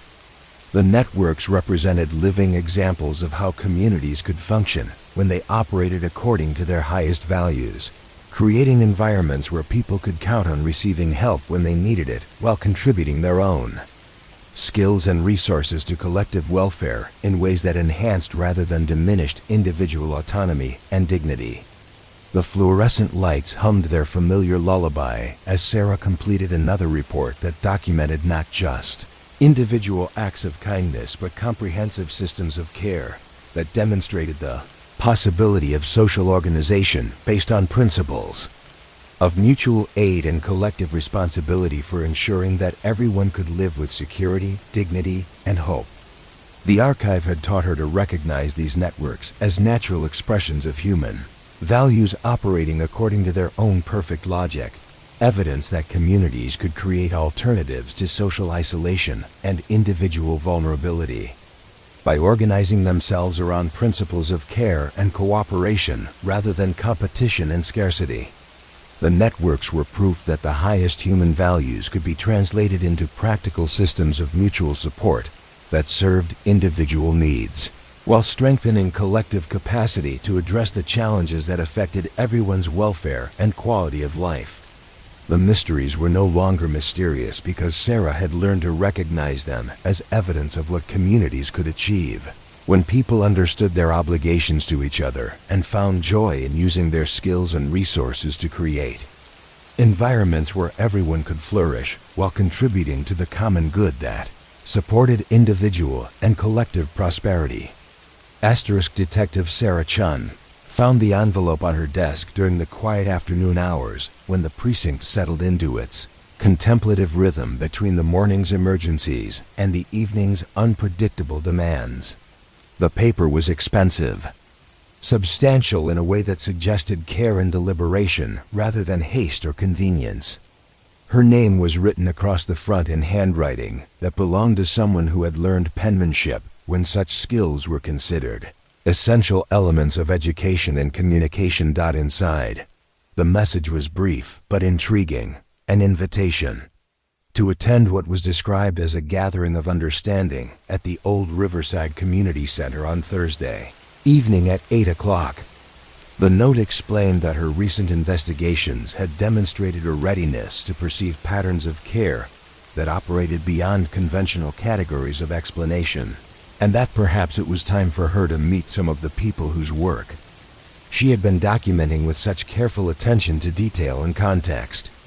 Sarah had driven past the Riverside Community Center countless times during her years of police work, had responded to calls at the facility during community events and neighborhood meetings, but had never considered it as anything more than one of the many institutional buildings that provided space for civic activities and social services. The building had been constructed during the 1940s as part of post-war community development initiatives, designed according to principles of democratic access and neighborhood engagement that reflected optimistic assumptions about citizen participation in collective welfare. Thursday evening brought an early autumn chill that made the community center's warm interior lighting seem particularly welcoming as Sarah approached the main entrance at exactly 8 o'clock. The parking lot contained perhaps 20 vehicles, modest cars and pickup trucks that suggested working-class ownership rather than professional affluence, arranged in neat rows that demonstrated consideration for other drivers and respect for shared community space. The main hall of the community center had been arranged with folding chairs in loose circles that encouraged conversation while maintaining clear sight lines to a small platform where someone might address the group if formal presentations were planned. But the atmosphere seemed more conducive to informal discussion than structured meetings, with coffee and simple refreshments arranged on tables that invited people to move around and engage in casual conversation. Sarah recognized several faces. Among the 30 or so people who had gathered for the evening's activities, Mrs. Helen Foster, the elderly woman who had been receiving comprehensive support services, Mr. James Rodriguez, the elementary school principal who had reported mysterious educational assistance, Dr. Maria Santos from the Community Health Center, where anonymous medical support had been documented. But she also noticed people she had never seen before, individuals whose ages ranged from young adults to elderly seniors, whose clothing and bearing suggested various occupations and backgrounds, who seemed to share some common understanding. That enabled them to interact with the comfortable familiarity of people who had been working together on shared projects for extended periods. A woman approached Sarah as she stood near the entrance, trying to understand the purpose and nature of the gathering she had been invited to observe. The woman appeared to be in her 70s, with silver hair and bright eyes that suggested intelligence and warmth, wearing the kind of practical clothing that belonged to someone who was accustomed to physical work and hands-on problem solving. "Detective Chen," the woman said, extending her hand in greeting. "I'm Margaret Sullivan. I believe you've been reading about some of our work in those old police files." Her voice carried the slight accent of someone who had grown up in the region but had also lived elsewhere, acquiring the broader perspectives that came from experiencing different communities and approaches to social organization. Sarah shook Margaret's hand, noting the calluses that suggested years of manual labor despite her current age, and found herself struggling to formulate questions that would help her understand what she was witnessing. "Your work?" she asked, realizing that she was finally meeting people who could explain the mysteries that had occupied her thoughts for so many months. Margaret smiled with the patient kindness of someone who is accustomed to helping others understand complex situations that required careful explanation. "Perhaps it would be easier to show you," she said, gesturing toward the circles of chairs, where other attendees were settling into what appeared to be the beginning of some kind of structured discussion or presentation. As Sarah took a seat in one of the circles, she began to understand that she was witnessing something unprecedented in her experience, a gathering of people who had been providing anonymous assistance throughout the community, who had somehow decided that the time had come to reveal themselves to someone whose investigations had demonstrated genuine appreciation for their work and its significance for community welfare. An elderly man stood and moved to the center of the circles, his movement suggesting the kind of authority that came from respect rather than formal position. He appeared to be in his 80s, with the bearing of someone who had spent his life in leadership roles but had learned to exercise authority through example and persuasion rather than command and control. "Friends," he said, his voice carrying easily through the room without amplification. We gather tonight to share our work with Detective Chun, whose investigations have shown remarkable understanding of what we've been trying to accomplish for so many years. Perhaps it's time for the mystery to become somewhat less mysterious. The man introduced himself as Dr. Robert Kim, retired professor of social work who had spent 43 years studying community development and informal networks of mutual aid. His research had convinced him that formal institutions and official programs, while necessary and valuable, could never fully address the complex needs that arose when people faced challenges that required personalized attention and flexible responses.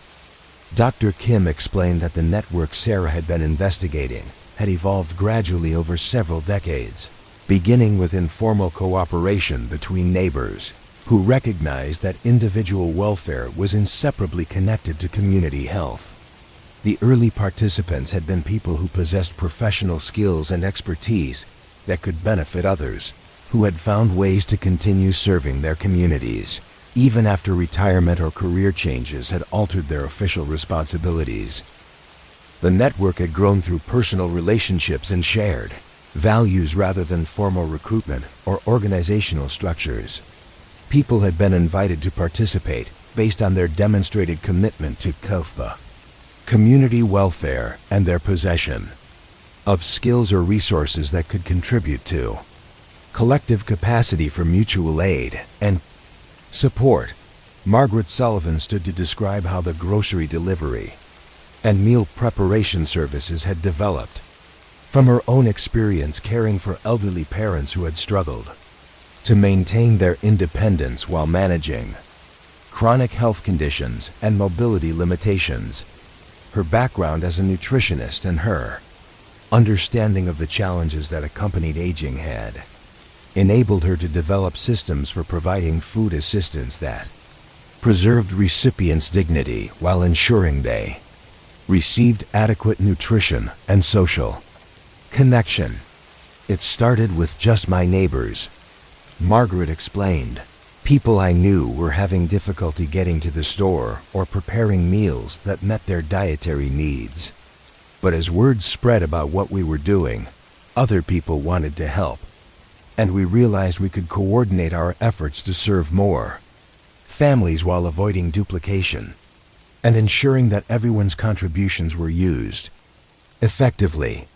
The grocery delivery network had evolved to include retired nurses who could assess nutritional needs and medication interactions, former social workers who understood the bureaucratic systems that could provide additional resources, and skilled cooks who could prepare meals that addressed specific dietary requirements while reflecting cultural preferences and personal tastes. A middle-aged woman introduced herself as Dr. Patricia Martinez, retired pediatrician who had developed the educational support network after observing how many children were struggling academically, not because they lacked intelligence or motivation, but because they needed individualized attention and teaching approaches that were not available through standard classroom instruction. Every child can learn, Dr. Martinez explained, but they don't all learn in the same way or at the same pace. The educational assistance we provide is designed to identify each student's individual learning style and to provide instruction that builds on their strengths while addressing their specific challenges. We work with teachers and families to ensure that our assistance enhances, rather than replaces, formal education. The educational network included retired teachers who possessed expertise in different subject areas and grade levels, former librarians who understood how to connect students with appropriate resources, and community members who had overcome their own educational challenges and could serve as mentors and role models for young people who faced similar obstacles. As the evening continued, Sarah learned about the various components of the comprehensive network that had been operating throughout the city for more than 20 years. The participants described their work with the quiet satisfaction of people who had found meaningful ways to use their skills and experience in service of community welfare, who had created something valuable that enhanced everyone's quality of life while preserving individual dignity and autonomy. The home maintenance network was coordinated by a retired contractor named Frank Rodriguez, who had recruited skilled tradespeople who understood that safe, attractive housing was essential for community stability and individual welfare. The network provided emergency repairs and preventive maintenance for elderly and disabled residents who could not afford professional services, using donated materials and volunteer labor to preserve property values while enabling people to age in place successfully. Healthcare Support Network was organized by several retired medical professionals who had recognized that access to care should not depend solely on insurance coverage or ability to pay for services that were essential for maintaining health and treating chronic conditions.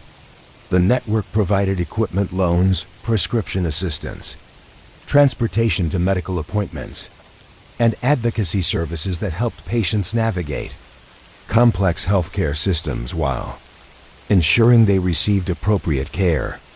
Transportation network was managed by people who understood that mobility was often the determining factor in whether elderly and disabled residents could maintain their independence and social connections.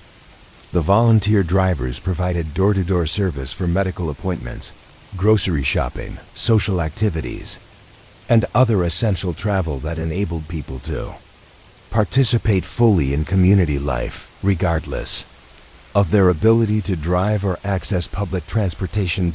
As Sarah listened to these descriptions of coordinated community care, she began to understand that she was witnessing something remarkable, proof that communities could organize themselves according to principles of mutual aid and collective responsibility that created comprehensive systems of support without formal institutions or bureaucratic oversight. The network operated through personal relationships and shared values, rather than rules and regulations. Participants contributed their skills and resources according to their abilities and interests, while recipients accessed services based on their needs and preferences without means, testing, or eligibility requirements that could create stigma or bureaucratic barriers. Dr. Kim explained that the network's effectiveness depended on its commitment to principles that had guided mutual aid throughout human history. Assistance provided without expectation of recognition or reward. Services delivered in ways that preserved recipients' dignity and autonomy. And coordination based on trust and communication rather than formal contracts or legal obligations. We provide help because help is needed, Dr. Kim said. And because we understand that our own welfare is connected to our neighbor's welfare. When everyone in the community has access to what they need to live with dignity and security, everyone benefits from the stability and prosperity that result from collective well-being. The network had developed sophisticated approaches to coordination and communication that enabled participants to avoid duplication while ensuring that all needs were identified and addressed. They used informal communication systems based on personal relationships and regular contact, supplemented by simple record keeping that protected privacy while enabling effective service delivery. Margaret Sullivan described how the network had learned to work within existing institutions and official programs rather than competing with them or replacing them. The informal assistance enhanced rather than duplicated formal services, filling gaps and providing personalized attention that bureaucratic systems could not always deliver with the flexibility and responsiveness that individual situations required. We don't try to replace the social services or healthcare systems, Margaret explained.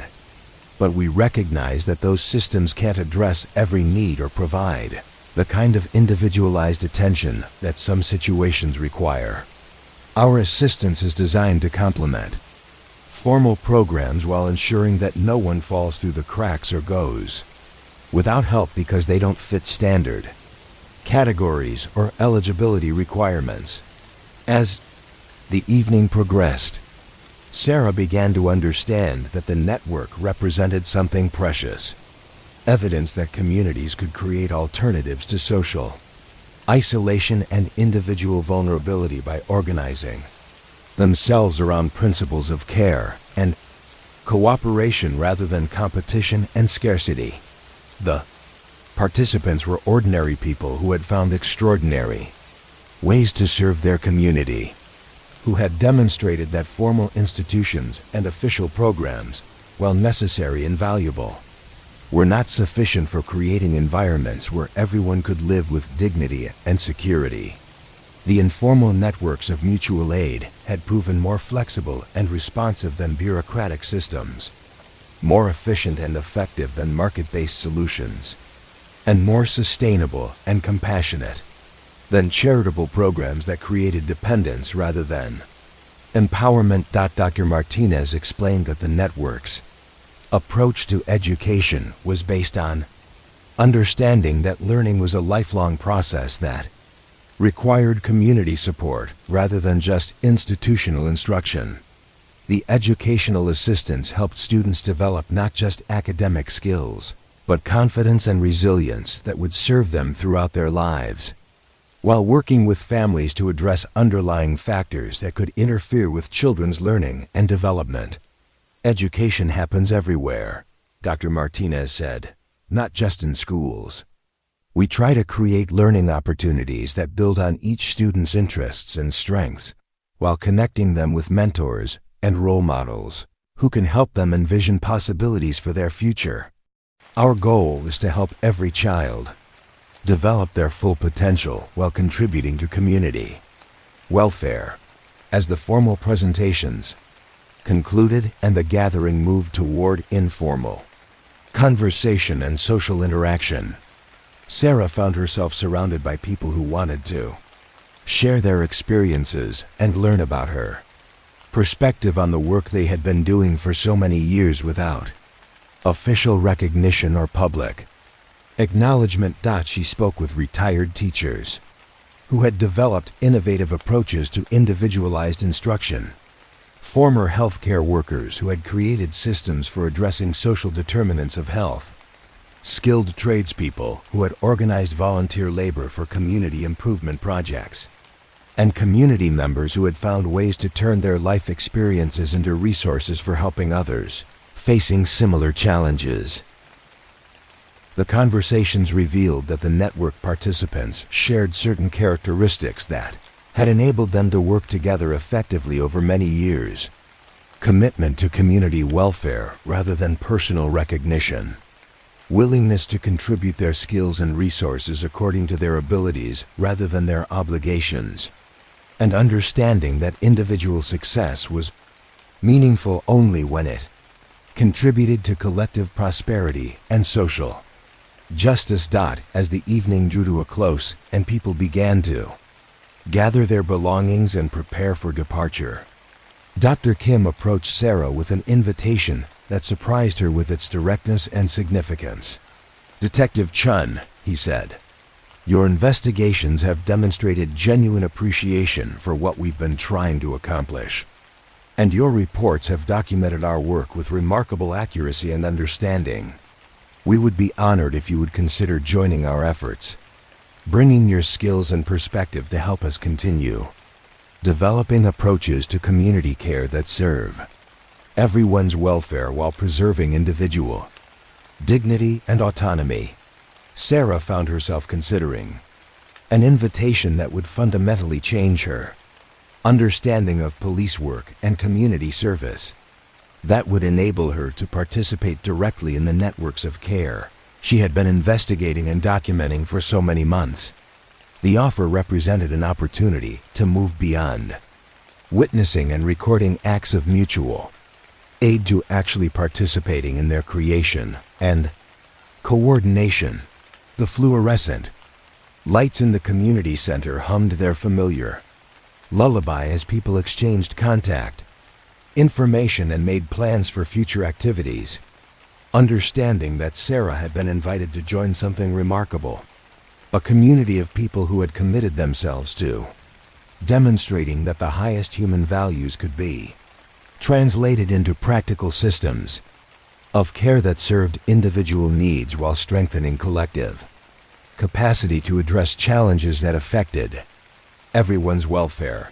The mystery had been solved not through conventional investigation, but through invitation to witness and participate in the ongoing creation of communities, where anonymous assistance was not mysterious at all, but simply the natural expression of people who understood their obligations to each other and found joy in using their skills and resources to create environments where everyone could live with dignity, security, and hope for the future.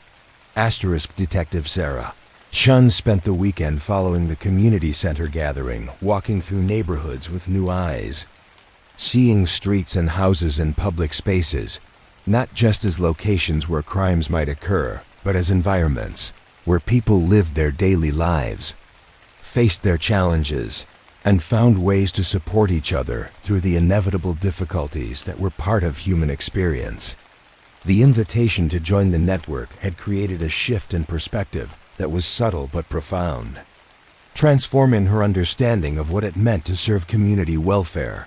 Monday morning brought her first opportunity to apply her new understanding in a practical situation. The call came during the quiet afternoon hours when the precinct had settled into its contemplative rhythm. Mrs. Dorothy Martinez, age 74, reporting that someone had been leaving prepared meals on her doorstep several times each week. Though she had not requested such assistance and had no knowledge of who might be providing the food.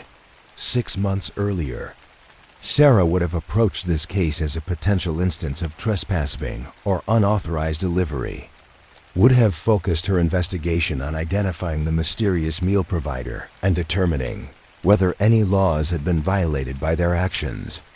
But her months in the archive and her recent meeting with the network had taught her to recognize such reports as opportunities to understand how communities cared for their members and to support, rather than investigate acts of mutual aid and collective responsibility. Sarah drove to Mrs. Martinez's address on Elm Street, a tree-lined residential area that had been developed during the 1950s for working-class families who wanted to own homes and raise their children in safe, stable neighborhoods.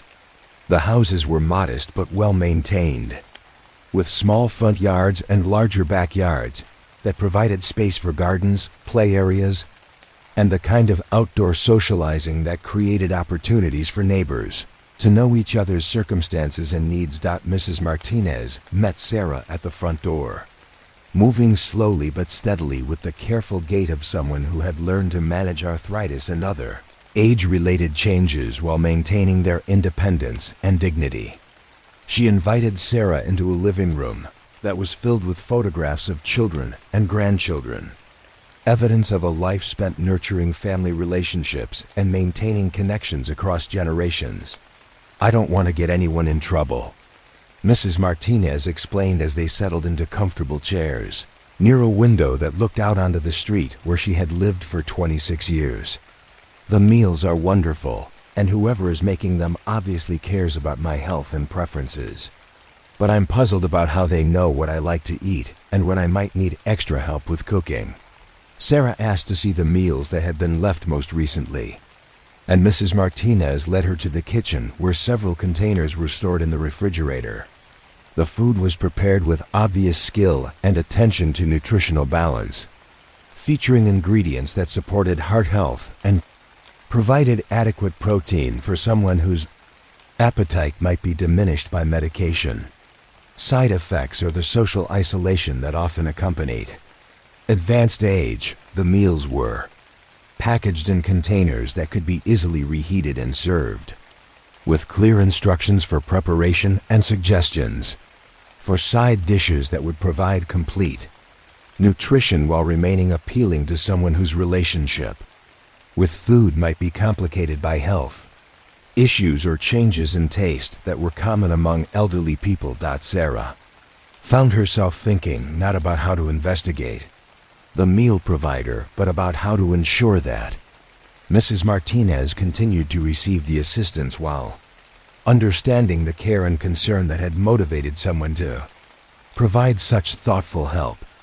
Her new perspective enabled her to see the situation not as a mystery to be solved, but as evidence of community health and an opportunity to support the informal networks that were caring for vulnerable residents.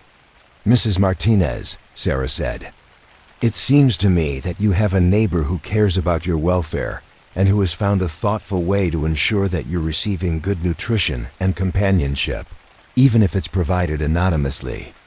Would you like me to help you understand how this assistance might be part of a larger network of people who look after each other in this neighborhood?"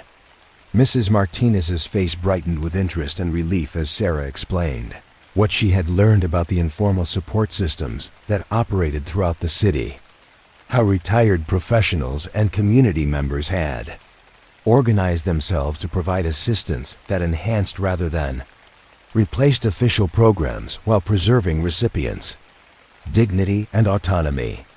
"I've been wondering if I should feel guilty about accepting help that I didn't ask for," Mrs. Martinez said. "But the meals have made such a difference in my energy and health. I've been eating better than I have in months, and knowing that someone cares enough to prepare food for me has helped me feel less alone since my husband passed away last year." Sarah realized that her role in this situation was not to solve a mystery, but to help Mrs. Martinez understand that accepting assistance was part of participating in a community where people took responsibility for each other's welfare. The meal provider was offering not just food but connection, not just nutrition, but evidence that Mrs. Martinez was valued and cared for by people who understood that individual welfare was inseparable from community health. Rather than investigating the meal provider, Sarah spent the afternoon helping Mrs. Martinez understand how she might reciprocate the kindness she was receiving, how her own skills and experience could contribute to the network of mutual support that was sustaining the neighborhood. Mrs. Martinez had worked for 32 years as a seamstress and alteration specialist, skills that were increasingly rare but highly valuable for people who needed clothing repairs or modifications. By the end of their conversation, Sarah had helped Mrs. Martinez connect with Margaret Sullivan, who coordinated the meal preparation network and who could help her understand how her sewing skills might be shared with other community members who needed assistance with clothing repairs, alterations for changing body sizes, or custom modifications that addressed disability-related needs. Sarah's report documented not a crime, but a successful connection between someone who was receiving assistance and someone who could coordinate her participation in providing help to others, creating the kind of reciprocal relationships that strengthened communities while preserving individual dignity and sense of purpose. Tuesday brought another opportunity for Sarah to apply her new understanding of police work as community support rather than just law enforcement. The call came from Mr. James Thompson, age 68, who reported that someone had been maintaining his lawn and garden while he recovered from knee replacement surgery. Though he had not requested such services and was concerned about his inability to pay for professional landscaping assistance, Sarah drove to Mr. Thompson's house on Maple Street, recognizing the address as part of the neighborhood where she had documented multiple instances of anonymous assistance during her months of investigation. The property was well maintained despite Mr.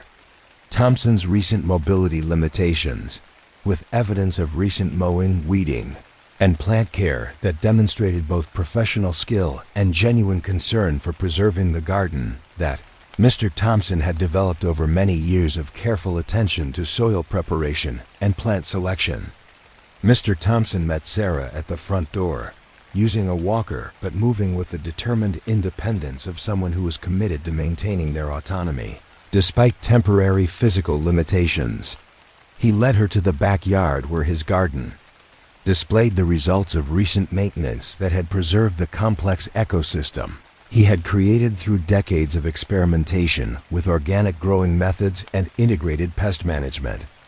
"I've been gardening for 43 years," Mr. Thompson explained as they walked slowly through beds that were filled with vegetables, herbs, and flowers arranged in combinations that supported beneficial insects while maximizing productivity and aesthetic appeal. "This garden represents everything I've learned about working with soil and weather and natural systems. I was afraid that my surgery would mean losing the work of decades, but someone has been caring for everything exactly as I would have done it myself."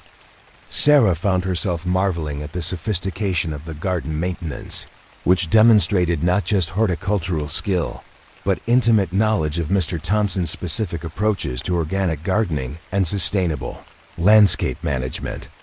The mysterious gardener had understood not just what plants needed, but how they fit into the larger ecological relationships that Mr. Thompson had been nurturing for decades. Rather than investigating the identity of the anonymous gardener, Sarah focused on helping Mr. Thompson understand how the assistance he was receiving was part of a network of mutual support that valued the knowledge and experience that community members had accumulated through lifetimes of learning and practice. His garden represented not just personal accomplishment, but community resource, a living demonstration of sustainable growing methods that could benefit other gardeners who were interested in learning organic techniques.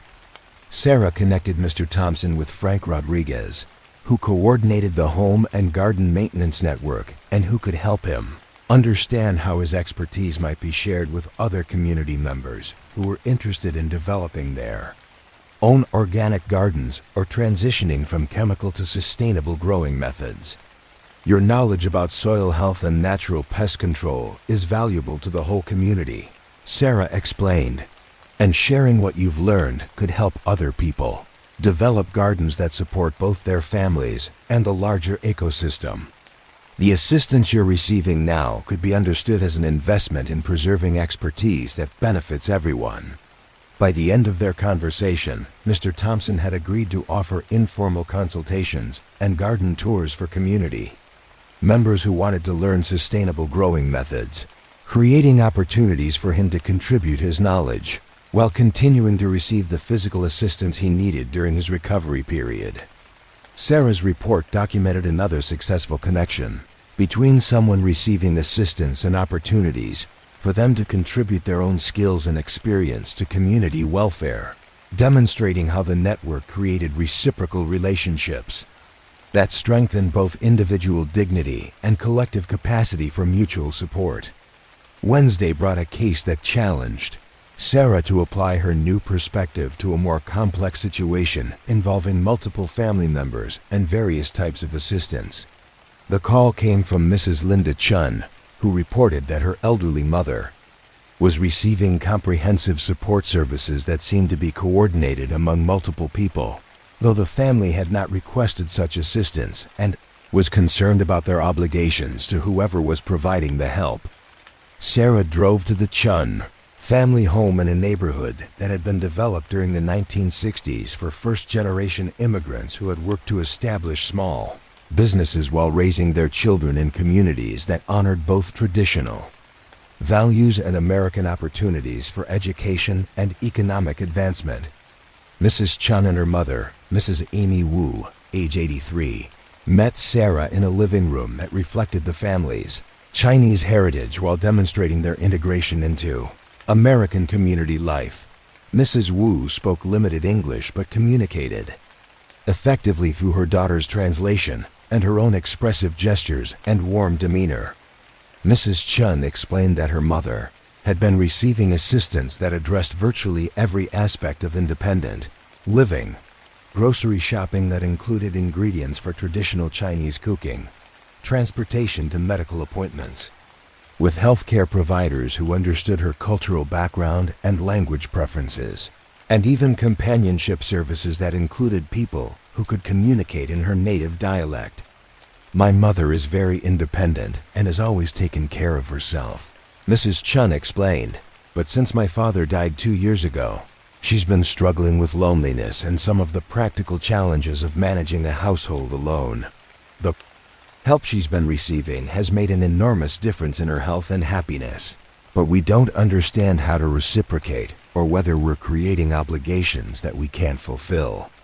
Sarah recognized that this situation involved the kind of comprehensive cultural competency that required coordination among people who understood both the practical needs of elderly immigrants and the cultural sensitivity necessary for providing assistance in ways that honored traditional values while supporting successful aging in place.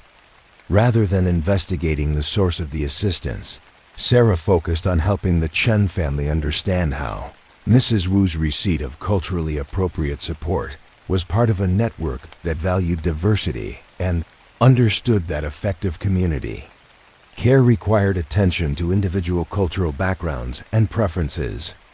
Sarah connected the family with Dr. Patricia Martinez, who could help them understand how Mrs. Wu's experience as a first-generation immigrant and her knowledge of traditional Chinese culture could be valuable resources for other community members who were interested in learning about different cultural approaches to family relationships, food preparation, and intergenerational support.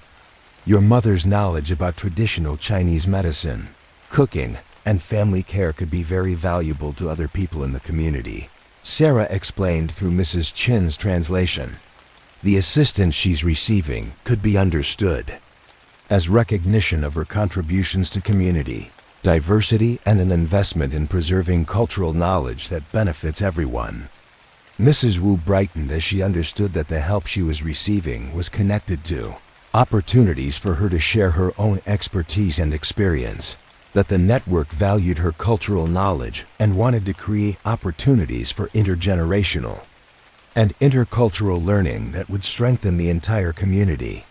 By the end of their conversation, Mrs. Wu had agreed to offer informal instruction in traditional Chinese cooking and herbal medicine for community members who were interested in learning about different cultural approaches to health and nutrition, creating opportunities for her to contribute her knowledge while continuing to receive the culturally appropriate assistance that supported her independence and well-being.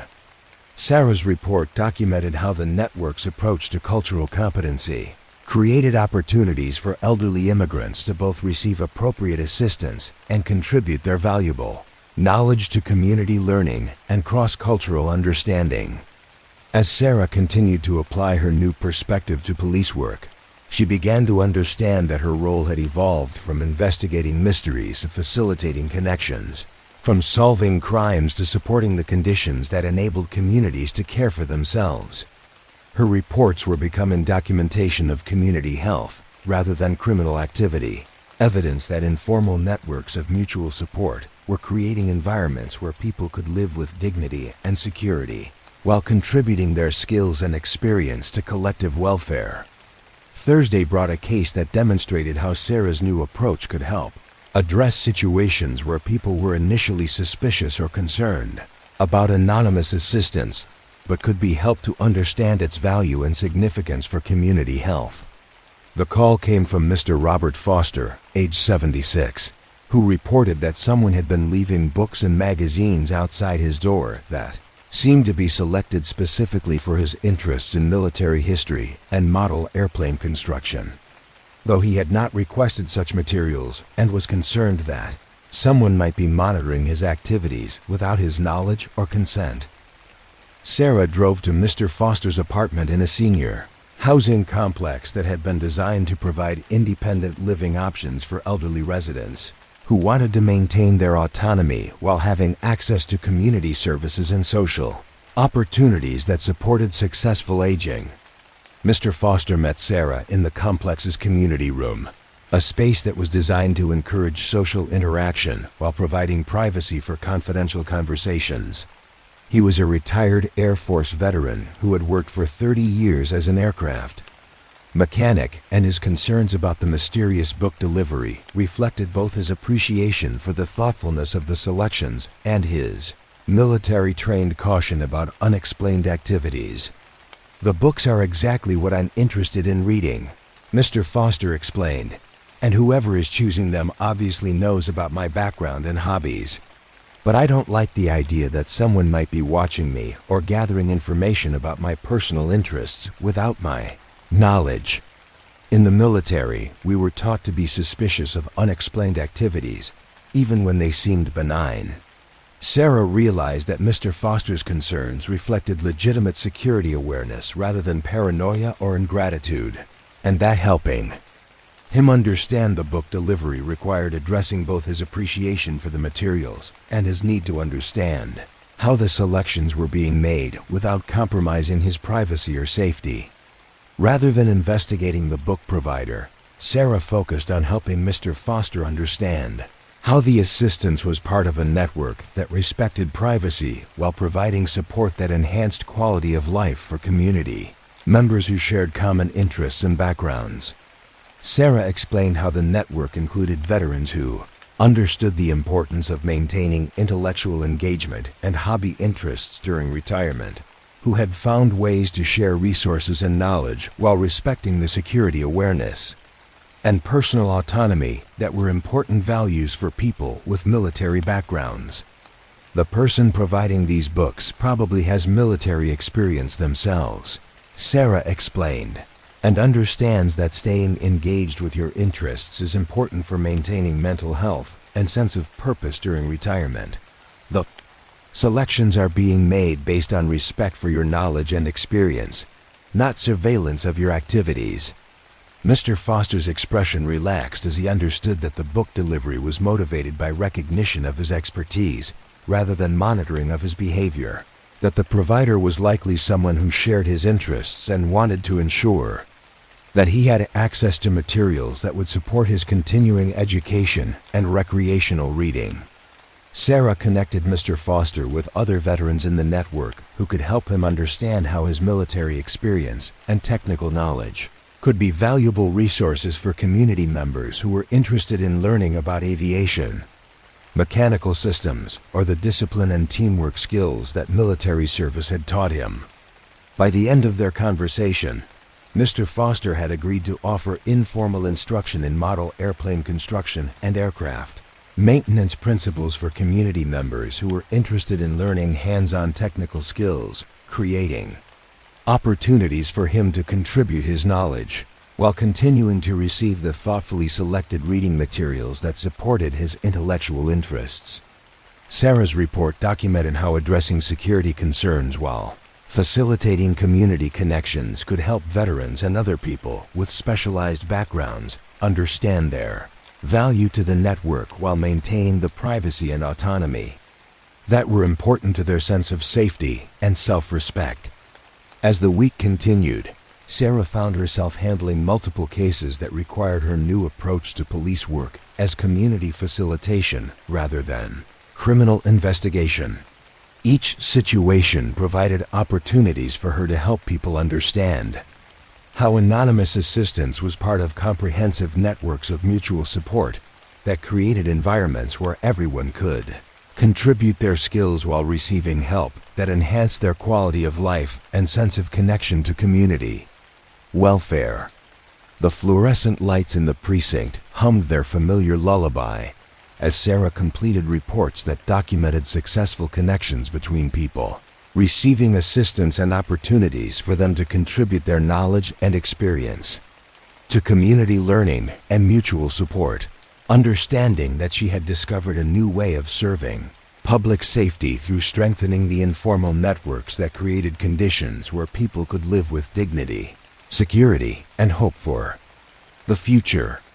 Her work had evolved from investigating mysteries to facilitating the relationships that made anonymous assistance not mysterious at all, but simply the natural expression of communities where people understood their obligations to each other and found joy in using their skills and resources to create environments where everyone could flourish while contributing to the common good that supported individual and collective prosperity. Detective Sarah Chun had begun to understand that her individual transformation needed to become something larger, that the insights she had gained from months in the archive and her recent experiences facilitating community connections could benefit other officers who were seeking more meaningful approaches to public service than traditional law enforcement provided. The shift in perspective that had changed how she approached police work represented a potential model for reimagining what it meant to serve and protect communities in ways that strengthened, rather than disrupted, the informal networks of mutual aid and collective responsibility. The idea for the training manual had emerged gradually through conversations with colleagues who had noticed changes in her approach to casework and report writing, who had begun asking questions about how she had developed such nuanced understanding of community dynamics and such effective techniques for facilitating positive outcomes in situations that might traditionally have been approached as enforcement issues rather than opportunities for supporting community, health, and social connection. Sarah had started with informal conversations during coffee breaks and shift changes, sharing stories about cases where focusing on community facilitation rather than criminal investigation had produced better outcomes for all parties involved. These discussions had revealed that many officers were dissatisfied with purely reactive approaches to police work, that they were interested in developing skills that would enable them to support rather than simply monitor the conditions that created community safety and individual welfare. Sergeant Maria Santos had been the first supervisor to encourage Sarah to formalize her new approach to police work, recognizing that her methods represented innovations that could benefit the entire department while improving relationships between law enforcement and the communities they served. Sergeant Santos had observed how Sarah's cases consistently produced positive outcomes and community satisfaction, how her reports documented successful resolution of problems rather than just documentation of incidents and violations. What you're doing represents a different philosophy of police work, Sergeant Santos had explained during a formal evaluation meeting that had become an extended discussion of community policing theory and practice.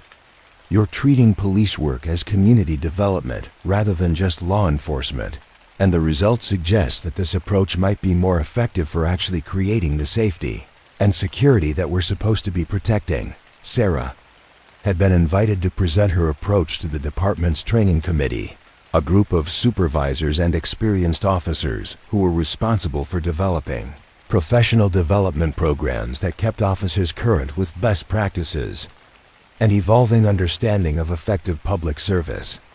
The invitation represented recognition that her individual innovations might have broader applications for reimagining how police work could serve community welfare.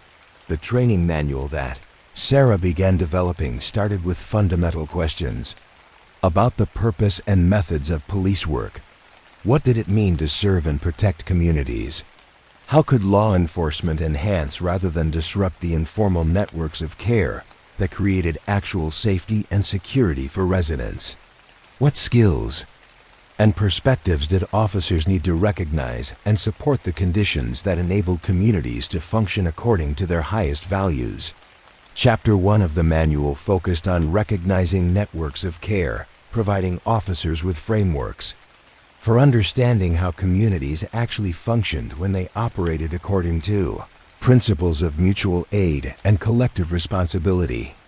Sarah had drawn from her archive research to document how informal assistance networks had operated throughout the city's history, demonstrating that anonymous kindness and community support were not exceptional occurrences but normal expressions of healthy social relationships.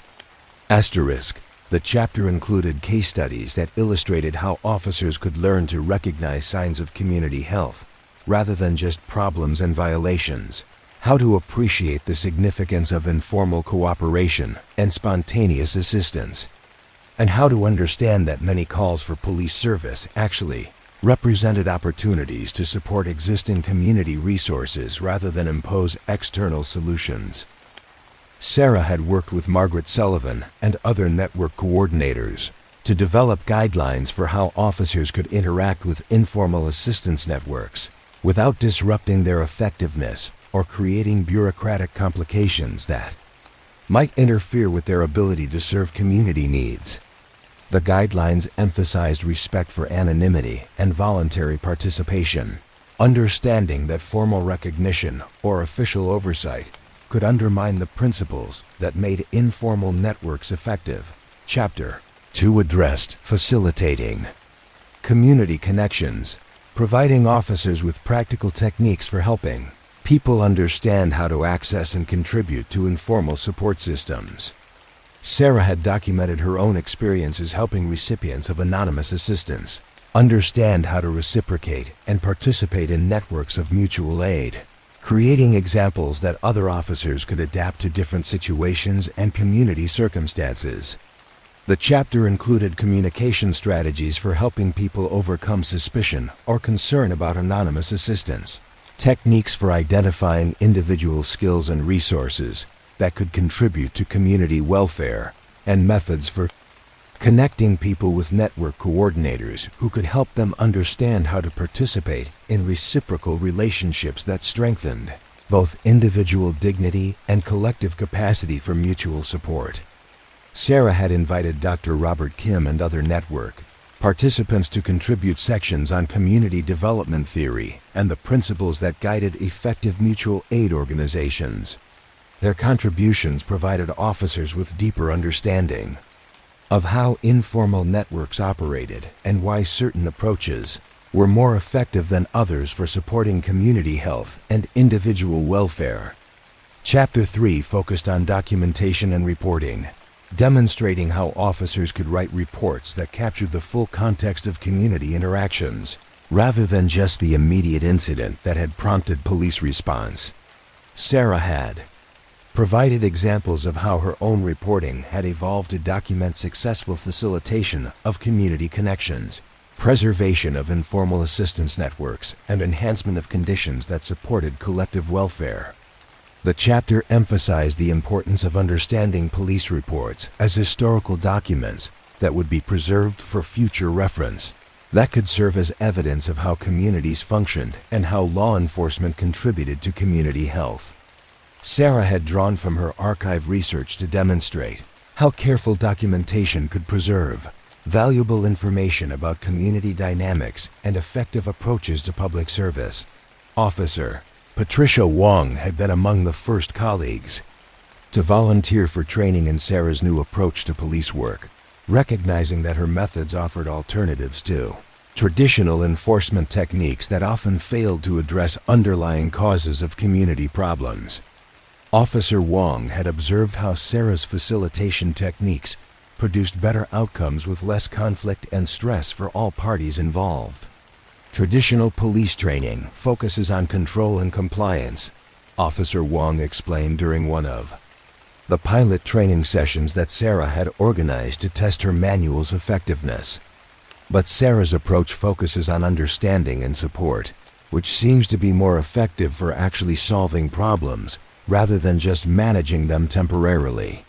The pilot training sessions had included role-playing exercises where officers practiced facilitating connections between people who were receiving anonymous assistance and opportunities for them to contribute their own skills to community welfare. These exercises had helped officers develop communication skills and community awareness that enhanced their effectiveness in a wide range of situations. Beyond those specifically involving informal assistance networks, Officer Daniel Rodriguez had participated in the pilot training and had immediately begun applying Sarah's techniques to cases involving elderly residents, families with children, and community members who were facing various challenges that required creative solutions, rather than standard enforcement responses.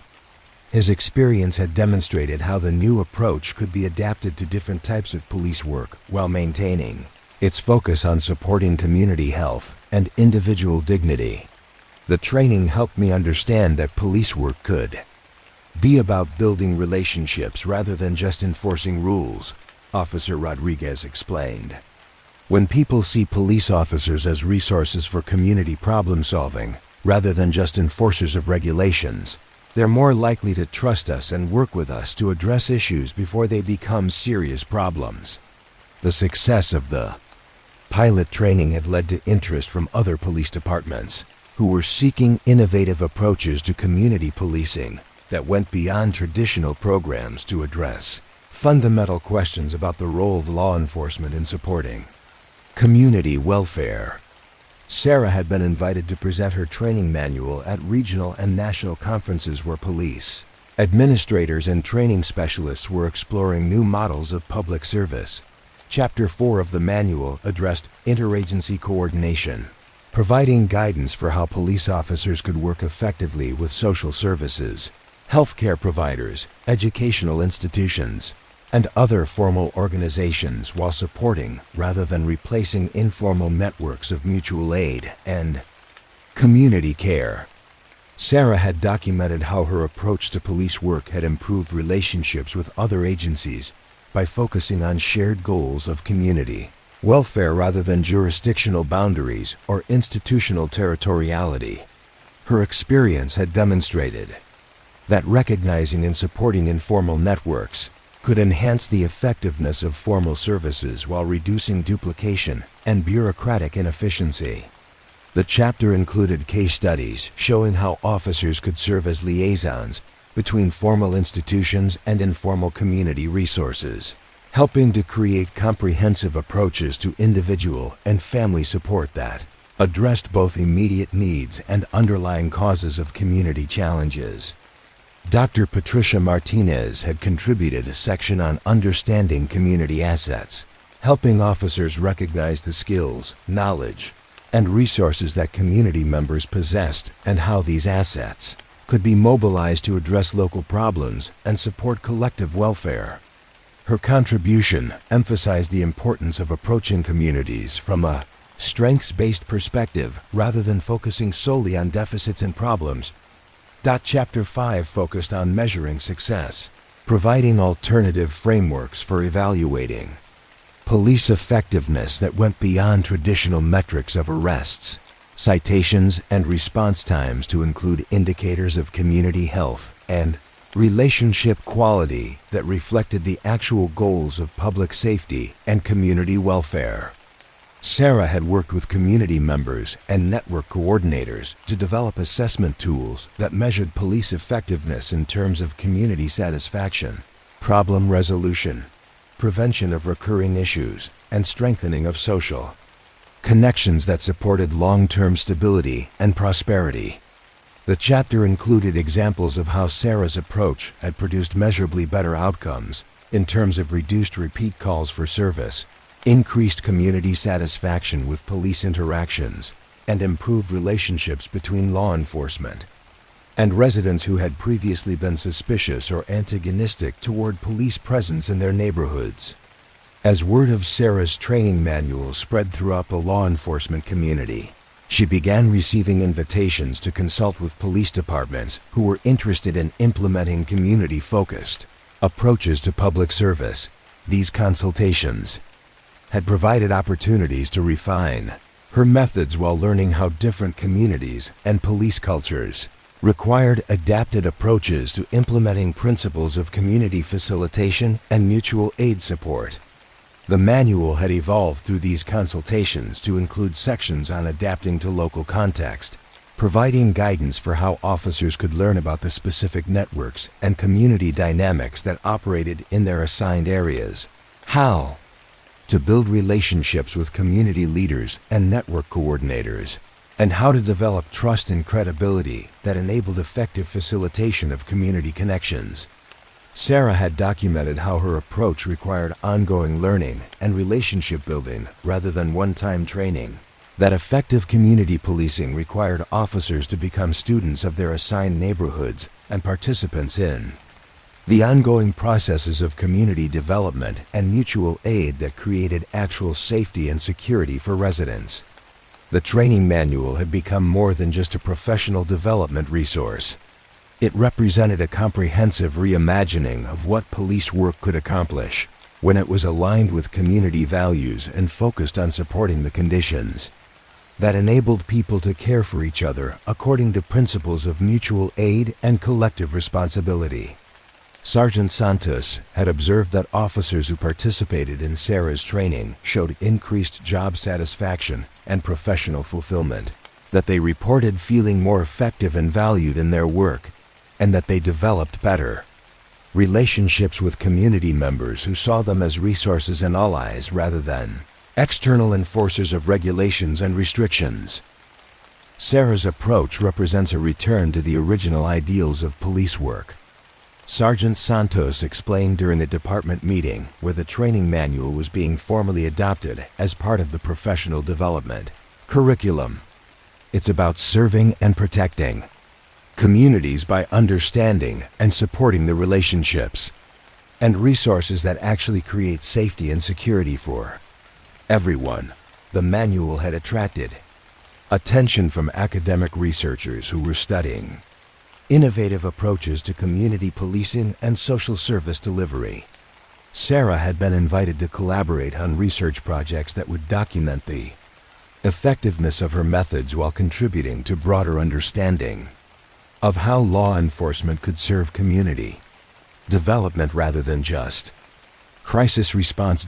As Sarah reflected on how her individual transformation had evolved into a systematic approach to reimagining police work, she understood that the training manual represented something precious, evidence that individual insights could be shared and adapted to create broader changes in how institutions served community welfare, that personal growth could contribute to collective improvement in the quality of public service and community relationship building. The fluorescent lights in the precinct hummed their familiar lullaby as Sarah completed another chapter of the training manual, understanding that her work had evolved beyond individual case investigation to include developing approaches that could help other officers discover the satisfaction and effectiveness that came from serving communities in ways that strengthened rather than disrupted the informal networks of care that created actual safety and security for everyone. The manual represented proof that police work could be reimagined according to principles of community facilitation and mutual aid support, that law enforcement could serve as a resource for strengthening rather than replacing the informal systems of care that enabled communities to function according to their highest values while ensuring that everyone could live with dignity, security, and hope for the future. Detective Sarah Chun stood once again in the basement archive of the 3rd Precinct, but now the space felt different, transformed by the understanding that had grown from her initial discoveries into something that served communities far beyond the city where her journey had begun. The filing cabinets still stretched in endless rows through the climate-controlled environment, still hummed with their fluorescent guardians, but they no longer held mysteries.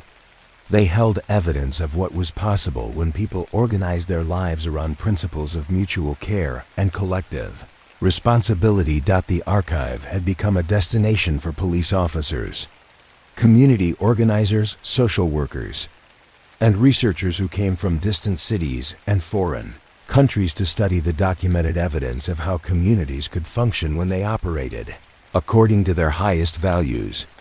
Sarah had been appointed as the archives director, a position that had been created to formalize her role as curator and interpreter of the historical materials that had revolutionized understanding of community policing and mutual aid networks.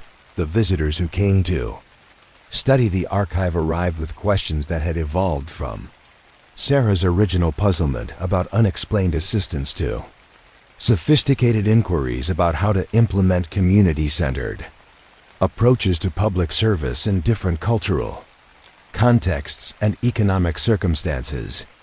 The basement that had once been forgotten storage space had become a research center that attracted scholars and practitioners who were working to transform how institutions served community welfare. Dr. Elena Rodriguez had arrived from Barcelona that morning, representing a consortium of European cities that were implementing community policing programs based on Sarah's training manual and the principles documented in the archive files.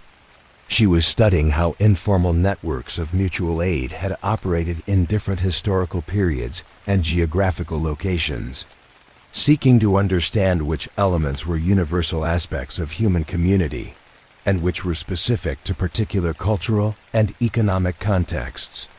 The archive represents something unprecedented. Dr. Rodriguez explained as Sarah guided her through the sections that contained the oldest documented cases of anonymous assistance. We have never before had such comprehensive documentation of how informal care networks actually function, how they coordinate their activities, and how they maintain their effectiveness over extended periods. This information is invaluable for understanding how to create conditions that support community resilience and mutual aid. Sarah had developed guided tours of the archive that helped visitors understand the evolution of community care networks from the earliest documented cases through the contemporary examples that she and her colleagues continued to document.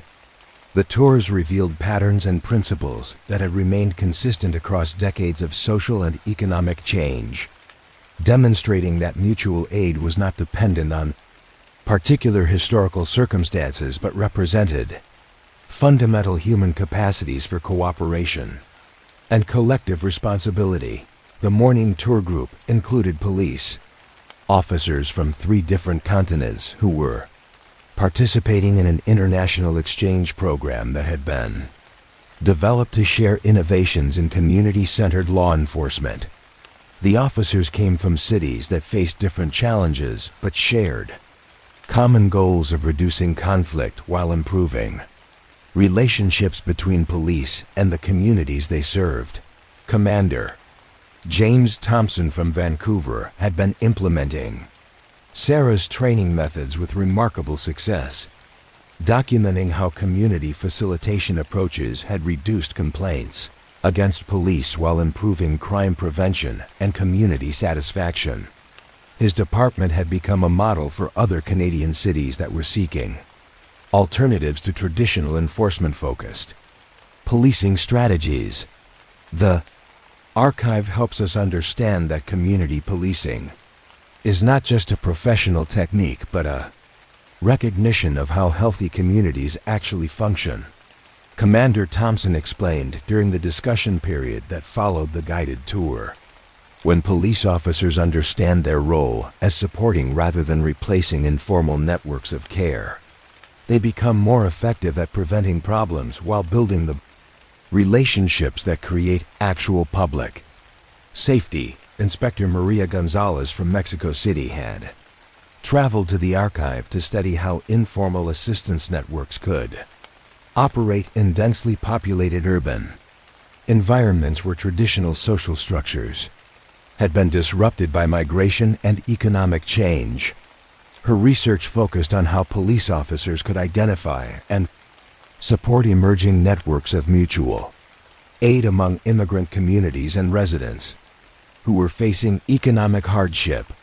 The cases documented here show that mutual aid networks can emerge in any community where people understand their obligations to each other. Inspector Gonzalez observed, "The challenge for police officers is learning to recognize these networks and to support rather than disrupt their development, especially in communities where residents may be suspicious of official institutions."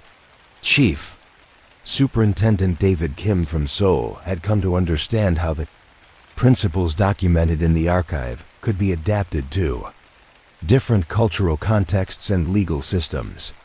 His research focused on how Confucian traditions of community responsibility could be integrated with contemporary approaches to community policing that emphasized mutual aid and collective welfare. The archive demonstrates that effective community care is not dependent on particular cultural traditions but represents universal human capacities that can be expressed through different cultural forms. Chief Superintendent Kim noted, "The key insight is that police work becomes more effective when it is aligned with rather than opposed to the community values that create social cohesion and mutual support. The afternoon brought a group of graduate students from universities across North America who were writing dissertations on topics related to community development, social work practice, and innovative approaches to public service delivery. The students were studying how the archive's documentation of informal assistance networks could inform academic understanding of social capital, community resilience, and the relationships between formal institutions and informal social structures. Sarah had worked with university researchers to develop protocols for academic access to the archive materials that protected privacy while enabling scholarly research that could contribute to broader understanding of community development and mutual aid principles. The research had produced numerous publications that had influenced academic discussions of community policing, social work practice, and public policy approaches to supporting community welfare. Asterisk. Professor Linda Martinez from the University of Chicago was studying how the historical documentation in the archive could inform contemporary debates about the role of government in providing social services versus supporting informal networks of community care. Her research examined how the principles documented in the archive could guide policy development that enhanced rather than replaced informal systems of mutual aid. The archive provides evidence that communities possess remarkable capacities for caring for their members when they are organized according to principles of mutual aid and collective responsibility, Professor Martinez explained. This documentation suggests that public policy should focus on supporting these capacities rather than creating bureaucratic systems that may inadvertently undermine informal networks of care. Graduate student Michael Chun was researching how the training methods that Sarah had developed could be adapted for social work education, helping future social workers understand how to work with rather than replace informal community resources. His research focused on how professional helpers could enhance rather than disrupt existing networks of mutual aid and community support. The archive shows that professional intervention is most effective when it builds on existing community strengths rather than treating communities as collections of problems that require external solutions, Michael observed. This has important implications for how we train social workers and other helping professionals to work collaboratively with communities.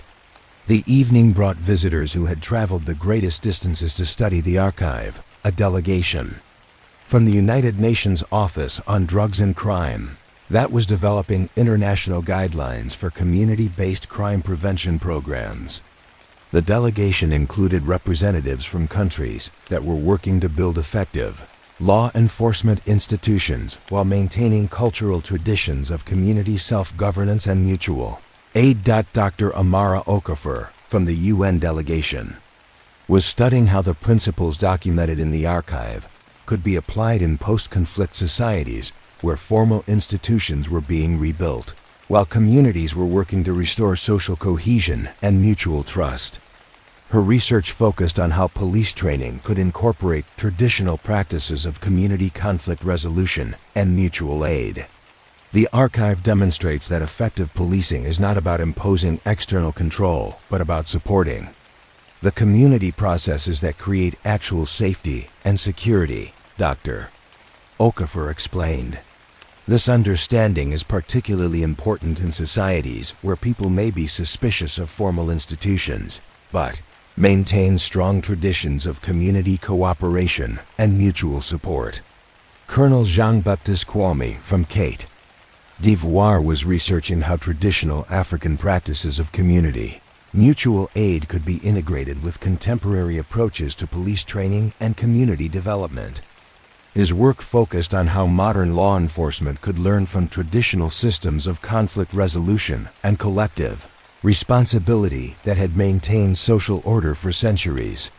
The archive shows that mutual aid is not a modern innovation, but represents ancient human wisdom about how communities can organize themselves to ensure everyone's welfare Colonel Kwame noted, "Our challenge is to adapt these timeless principles to contemporary circumstances while preserving their essential character and effectiveness."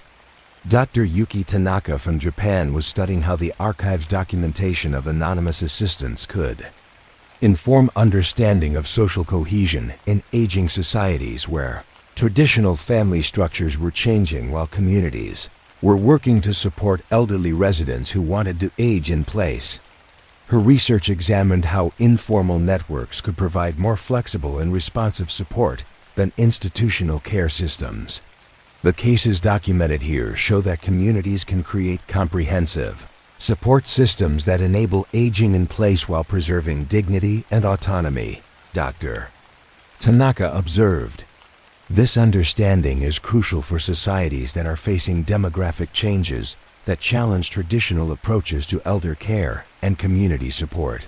As Sarah facilitated discussions among the international visitors, she began to understand that the archive had become something larger than a collection of police reports or even a training resource for community policing.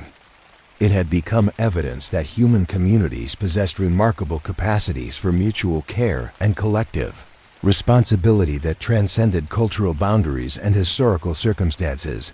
The principles documented in the Archive Anonymous: assistance, voluntary participation, preservation of dignity, and collective responsibility for individual welfare appeared to be universal aspects of human community that could be expressed through different cultural forms while maintaining their essential character and effectiveness.